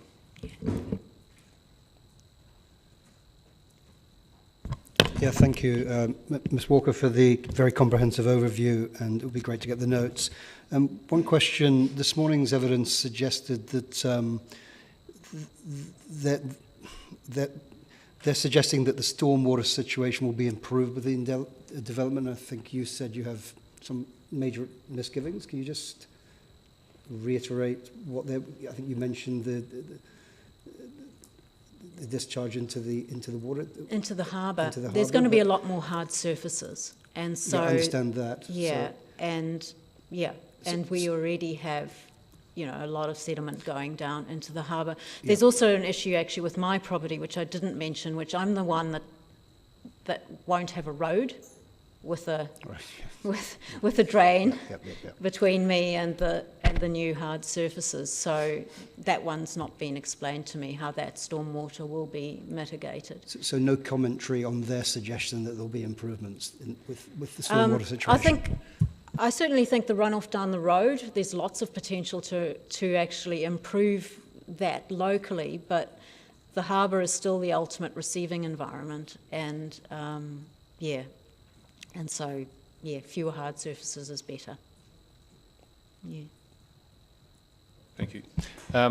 You raised a couple of issues that I hadn't considered, and I'm going to pose those to the officers so they can respond in due course. But one of them is the status of the road, or Weller Street. I need to know: is it designated as a road, or is it a designated piece of land, or is it still zoned? Does anyone know the answer to that? Oh, as Irving does, I think. Is it designated? Do you... So it's road effectively up to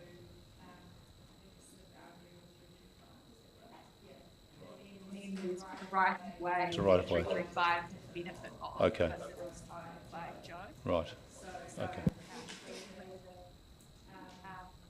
I mean, through the course of their decision what happened with the road extension, Joe would be forming as part of the development, whether that's vested or not. Yes, but the sort of incline up to where the lane splits off is effectively public road currently.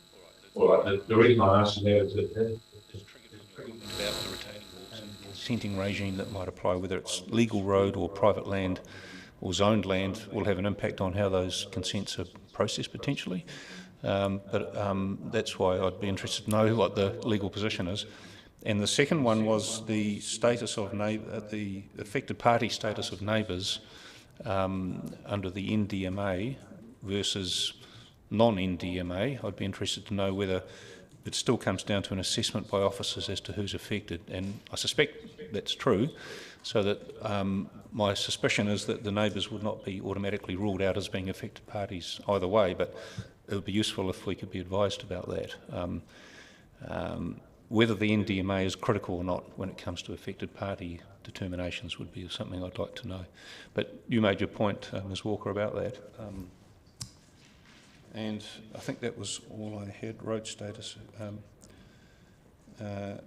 And you've raised some other issues about safety, cyclist safety and those sorts of things.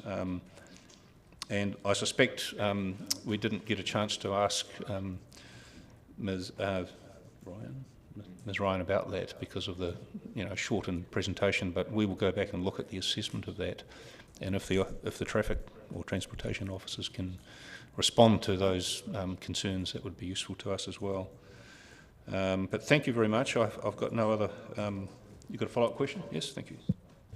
Just to clarify, the cycle safety is you're talking primarily. You're not talking about the shared cycleway. No. You're just talking about getting down to the shared cycle. Getting down to it. Yeah. Thank you.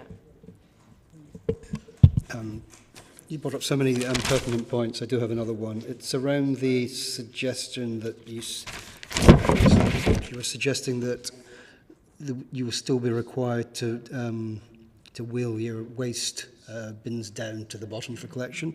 And it's my understanding, forgive me, there's been a lot of reading that the development proposes that won't be the case. It'd be good to get some clarification. The development was suggesting in some way that there would be facility for that to be done at the top. But well, the other thing we must bear in mind is we're considering here a rezoning proposal, and there'd be a consenting. And I think all the points that are made through submissions will be duly noted, so that if the land is rezoned, and it would be down to the officers to assess that as whether it's going to be a requirement of the subdivision. But so we probably don't get into that detail right now. But thank you for making that point. All right. Thank you very much again for that presentation, and we'll now go to the Zoom people. Mr. Darren Watts, I believe you're on standby, Mr. Watts. Can you hear us okay? You're all tuned in? I don't know if we can hear you. Can you just reply? Yeah. You might be muted. You might be muted. There you go. Yep. Very good. Okay, thanks for joining in, and we're in your hands now. You can present to us. To listen to me, and I apologise for not being there in person, but I don't think you want a dose of what I've got at the moment. So I'll be fairly brief because most of my points have really been covered already. I've got another one or another couple in regards to the transport issues and the roading, especially the intersection with Portobello Road. Currently, the situation with the two driveways, the one going to 333 and those houses and up to the rest of the houses, that bottom bit's separated by height, so you can't really make a mistake in terms of what driveway you go up. The proposed realignment of that bottom part of the driveway is going to introduce a situation where there's going to be two single lane roads that both operate in either direction. So it will have the appearance of from the road, coming up the road, it will have the appearance of a two-way road that you would just use in a normal fashion, driving on the left. Whereas that's not actually the case, and there could be cars coming down on the side that you're expecting to be clear. So I think for people who aren't familiar with that situation, and that's applicable to us because my wife and I, who I'm speaking on behalf of today, we operate a small accommodation business at our house, and it's accessed off Weller Street. And so we get a lot of people who aren't familiar with the layout of the road, and they do find it difficult to find us in a lot of times. So to add that confusion into the picture, and to anyone else visiting who isn't normally accustomed to the way the road works, I think that'll introduce quite a dangerous situation where people won't know which way cars are coming from. And so they did to speak today, Mr. Ryan spoke today about an improvement in safety, but I think there'll be some other aspects to that which will actually take away from that improvement and make it into a more dangerous situation. The other one's one that Susan mentioned as well, with the cars coming down the laneway will now be blinded from cars coming up Bella Street and down from our property, which is at 335 Portobello Road. And that is the main one, and I think that's been the factor that's affected this part of the peninsula being developed in the past, is that the transport issues never really been able to be overcome, and I don't think it has been with this proposal either. So we're opposed to it on those grounds also. And I found it interesting that the developer today spoke about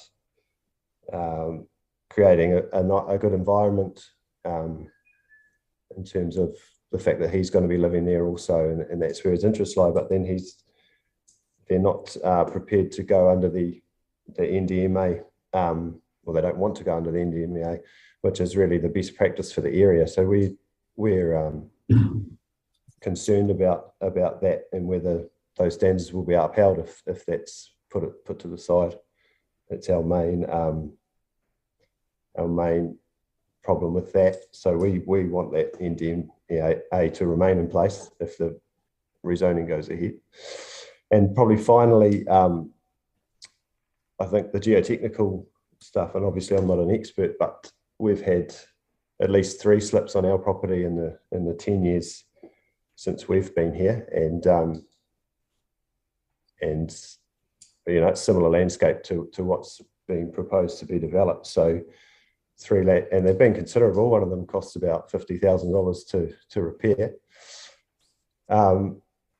3 in 10 years on one property is quite a big and a large amount, and there's been others as well. There's been several other slips in the region, and so that's likely to occur on these other sections, especially when you're going to be digging into them and creating new foundations. Another aspect of the transport is aligned with what Steve was saying, in that it's going to be a massive disruption to us, not only to us day to day, but also to our business.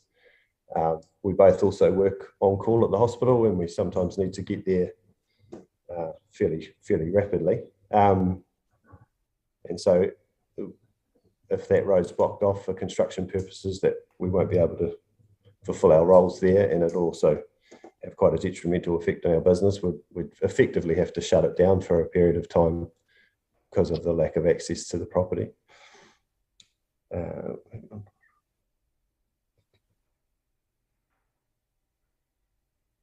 Yeah, I think that's probably about it. It's mainly the transport issue that really puts us against the rezoning. We're not opposed to it in principle, like most of the neighbours, but yeah, 9 sections seems to be fairly excessive, given the transport constraints and the geotechnical ones as well. So yeah, that's about all we need to say about it. Thank you very much. Thank you very much. Appreciate you coming on. Feeling too well. The only question I had of you, Mr. Watts, in terms of your current business and the access arrangements, does it work reasonably well now? Do you get some of your guests complaining about how tricky it is to get in there, or you're saying this will make it worse? We understand that, but what's it like at present? Oh, obviously it's the same as the access for everyone else. It's not ideal, but we've taken steps to help with that in terms of describing how you get here and that sort of thing. And it is an issue for most people. If people are going to make complaints about their stay or anything like that, it often has to do with the way you get up to our place. But we're sort of resigned to that because, you know, there's no other way to get up here. So yeah, it's not ideal at the moment, but I don't think that that the proposed changes will make it better or more safe in terms of that. The road might be a little bit smoother, but that'll be about it, I would say. And coupled with the fact that there'll be more cars around, it will make things more difficult, if anything, I would have thought. Thank you for that. I have no further questions. We'll see if the panel understood.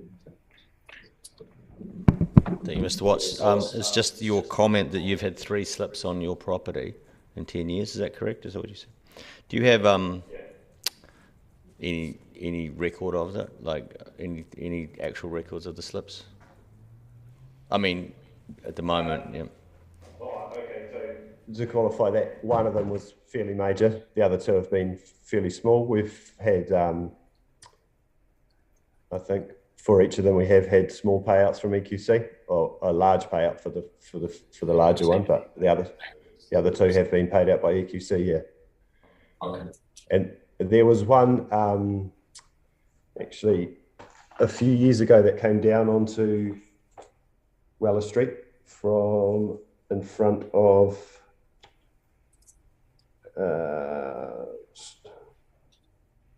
must be 334, and it came down onto Weller Street and blocked Weller Street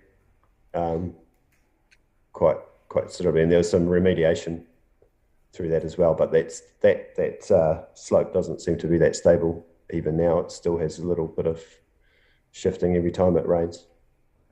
Thanks very much. No further questions. Thank you again, Mr. Watts. Thank you. Now, have we got Mr. Ponting? Mr. Tim Ponting, I believe is he on standby? Is he? No, he's not here yet. Just to clarify, is it Ms. Walker or Dr. Walker? I've got a feeling it's Dr. Walker. Is it? Dr. Walker, yeah, I think, yes, that's right. I understand from a note I've just been given that Mr. Ponting is not a submitter, but he's a resident, a neighbour of yours, and you've asked for him to elaborate on some of your issues you've raised about traffic. Is that right? No, I don't think we've got him down as a submitter. Is that right? Maybe he can...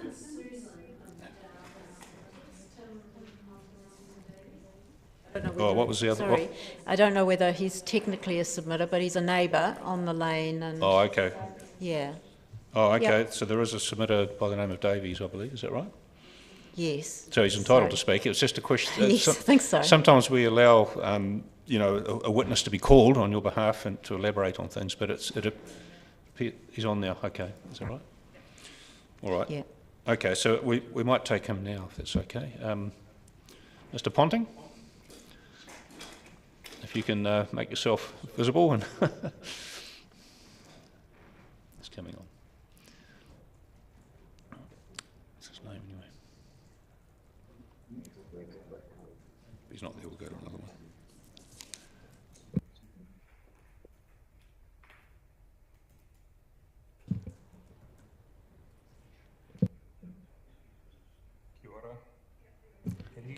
Kia ora, Mr. Ponting. Is that Mr. Ponting? Yep, we can just see the top of your head at the moment. So, can you hear me okay? No. Okay. You can hear me? Okay. In that case, thank you for coming on, Mr. Ponting. We're in your hands. You can present to us now if you wish. Thank you. Sorry, thank you very much. Unfortunately, I haven't been able to attend the meeting in person, for which I apologise. I'm in Wellington for meetings and a conference. And so I'm not privy to all the conversations that have been had so far, for which I apologise in case I repeat anything. But the couple of things that I wanted to mention were, first of all, related to the roading situation. So, as you're aware, there are presently two driveways that converge at the bottom. One is called Weller Street, which is the very short length of road up to the junction, and the other is the driveway of the houses on the next to us.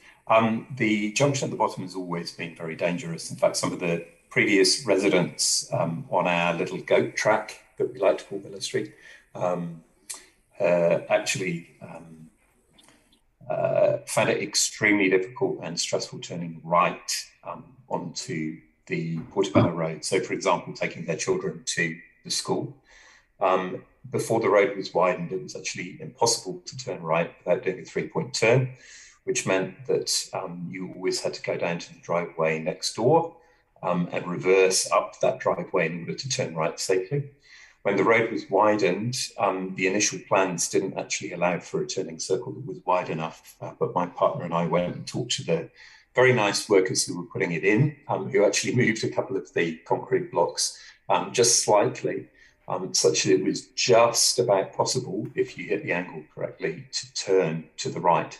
However, the fact remains it's still extremely dangerous because of the fact that the visibility down towards town is very poor because of the other driveway and any vegetational works that are happening there. And also from the McAndrew Bay direction, cars come around the corner very quickly at 70 kilometres an hour.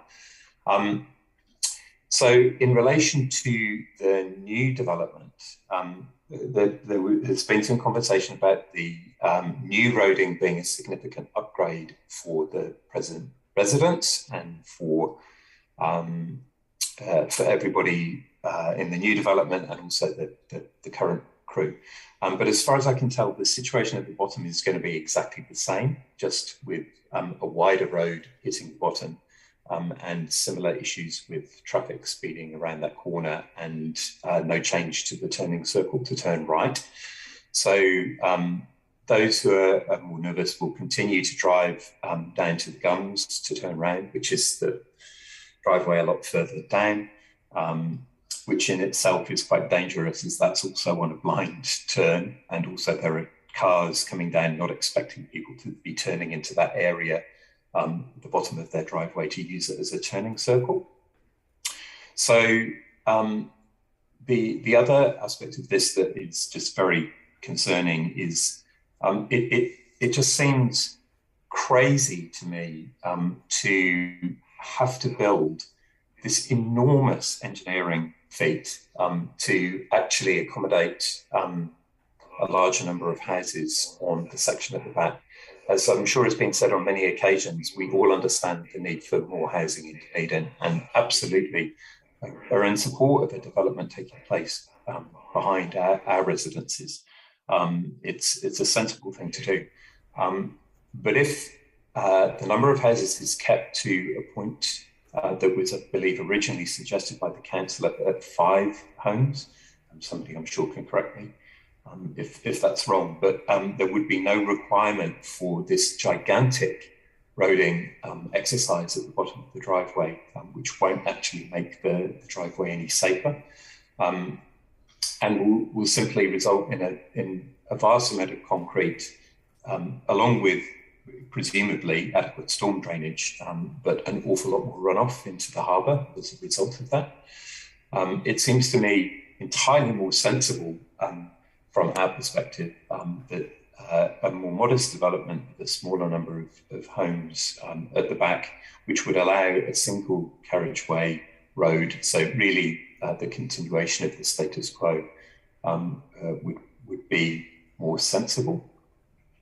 So that was the one point that I really wanted to make about that, about the roading situation.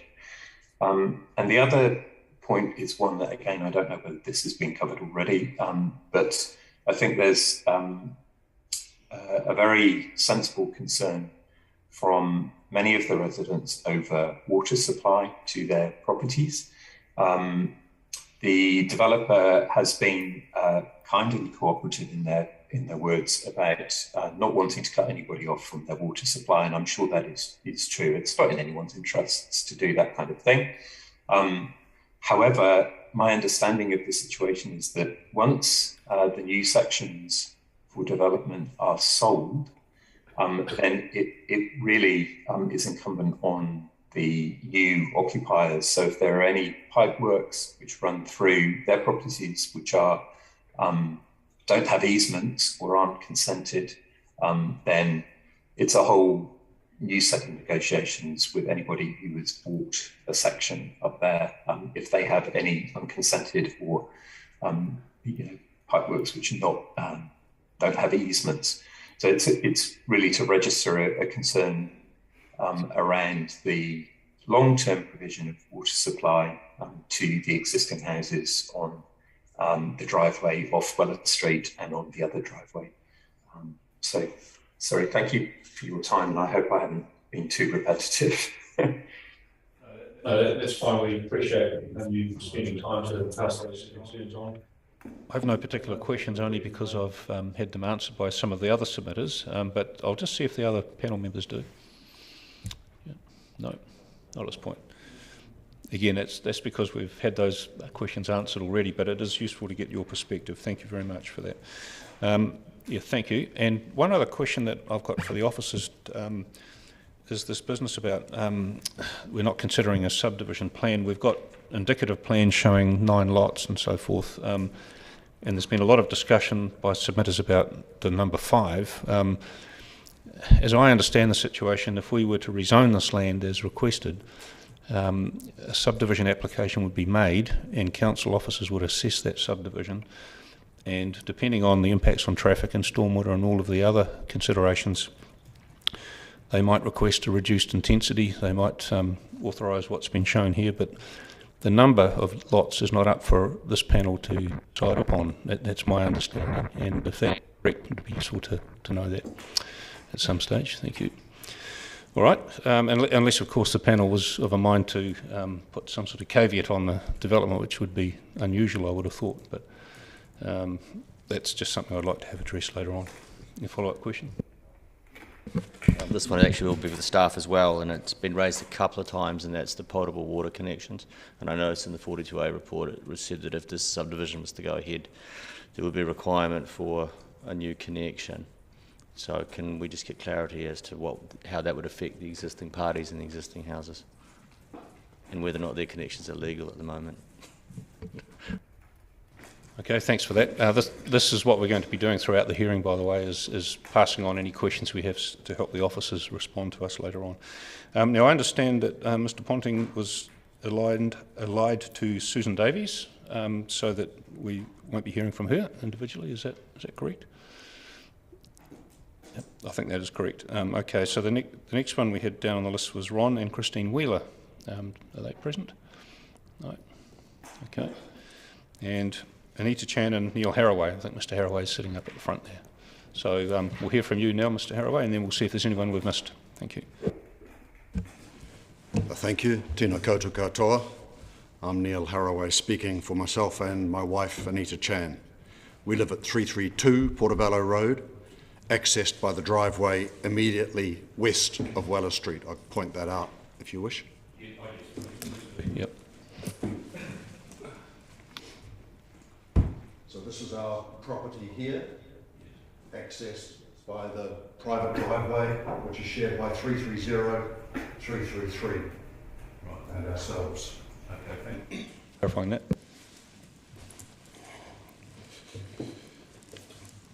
Our position is that we are not totally opposed to rezoning and subdivision, but we have various concerns, which is why we're objecting. At the moment, we appreciate the discussions that Joe has had with us, which has helped us to understand the proposals so far, but important detail has yet to be addressed, which has been mentioned, particularly with regard to the transport questions. And so we're objecting in order that our questions and our concerns and our neighbours' concerns are heard and hopefully met if a decision is made to allow rezoning and then later resource consent. First, we'd submit that an NDMA would go a long way to ensuring best practice in this development, even though it may not be large scale in the formal definition. Okay, on specifics, transport effects. Our concern generally is how the increased traffic from 9 extra houses can safely enter Olive Weller Street and our driveway. We understand that the proposal to combine the driveways will give greater width and technically allow a right-angle turn onto Portobello Road, which may improve access. However, we don't have detail about that junction. We had a walkthrough, helped us understand, but the merging of the private driveway and Weller Street will result in a slope that I don't quite understand what that means to our manoeuvring. So not just a vertical slope, but maybe a side angle for the people coming from Weller Street.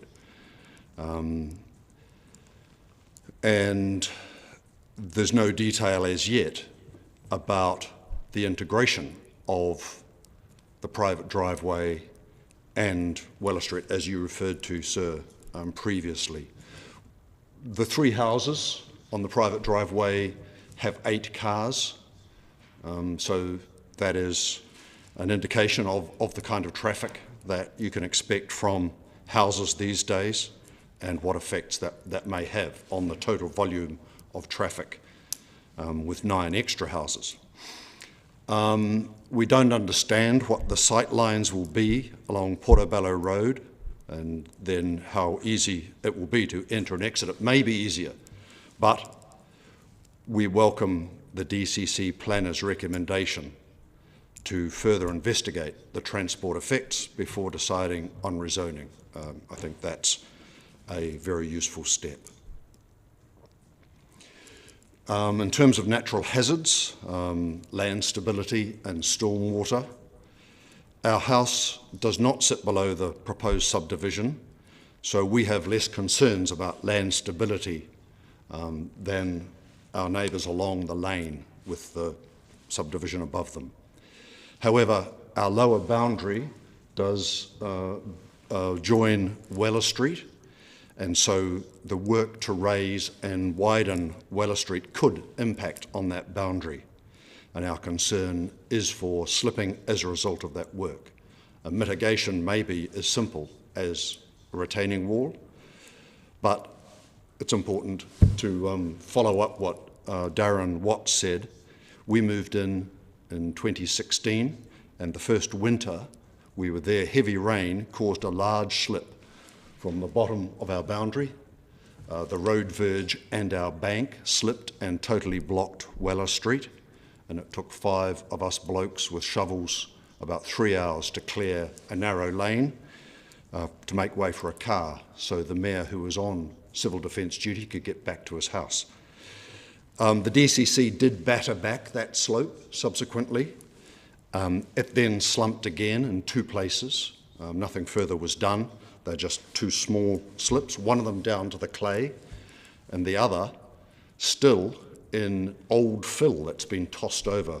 I'm still finding bottles and tins in that ad hoc rubbish dump. And I would also say that in this last rain, I can see signs above our land at the top of the steep gully on the farmland of 2 or 3 slumps, and it's not on the ridge of Joe's property, so it's in steeper land than on that ridge. And therefore, I share the concerns about liability to any subsequent stability problems. In terms of rural character or visual amenity or nature of the community, we're not affected in the way that the residents in the lane of Weller Street are, especially those that have the retaining wall right behind them, as Ms. Walker said. So our concern is more generally for the changed nature of the community. If 9 houses are built there, it'll be a step away from being rural and a little step to being more suburban. Finally, in terms of water, so those of us on the private driveway and Darren and Sarah Watts on 335 have a separate pipe running down the gully from the McAndrew Bay supply line, which was tapped into some years ago. So that supplies 4 houses, means we're not directly affected by the water supply to the new subdivision, although Joe did originally propose to connect us with that new supply. So for us, it would be great if DCC 3 Waters takes the opportunity with easement work that is being done, if not a connection being formalised and improved, at least that easements be legalised across both blocks of land. Thank you.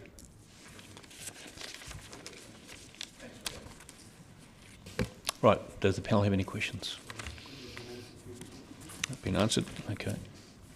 Thank you. And I could just make an observation. What I'm hearing for a lot of the submitters, in fact all of the submitters, is the desire to be involved in any development that might accrue should the land be rezoned, and I'm hearing it from you as well, Mr. Haraway, the design of the intersection that's been given to us in evidence is a conceptual design, and it would be subject to scrutiny. Now, I don't expect the council officers and advisors will design something as part of this process that would work, but they will hopefully provide some useful comments on whether it can work and some of the principles that would need to be embodied. And if the land is rezoned, I'm hearing that the neighbours would like to be involved as affected parties in a lot of these considerations. So taking that point on board very strongly. So thank you for that. Yes, thank you very much. And we have no further questions. Thank you. Right, is there anyone in the gallery who's lodged a submission who wishes to be heard, or have we covered everything? I think we have. Right, on that note, we'll adjourn the hearing for the day. Thank you. Reconvene tomorrow at 9:30. Thank you.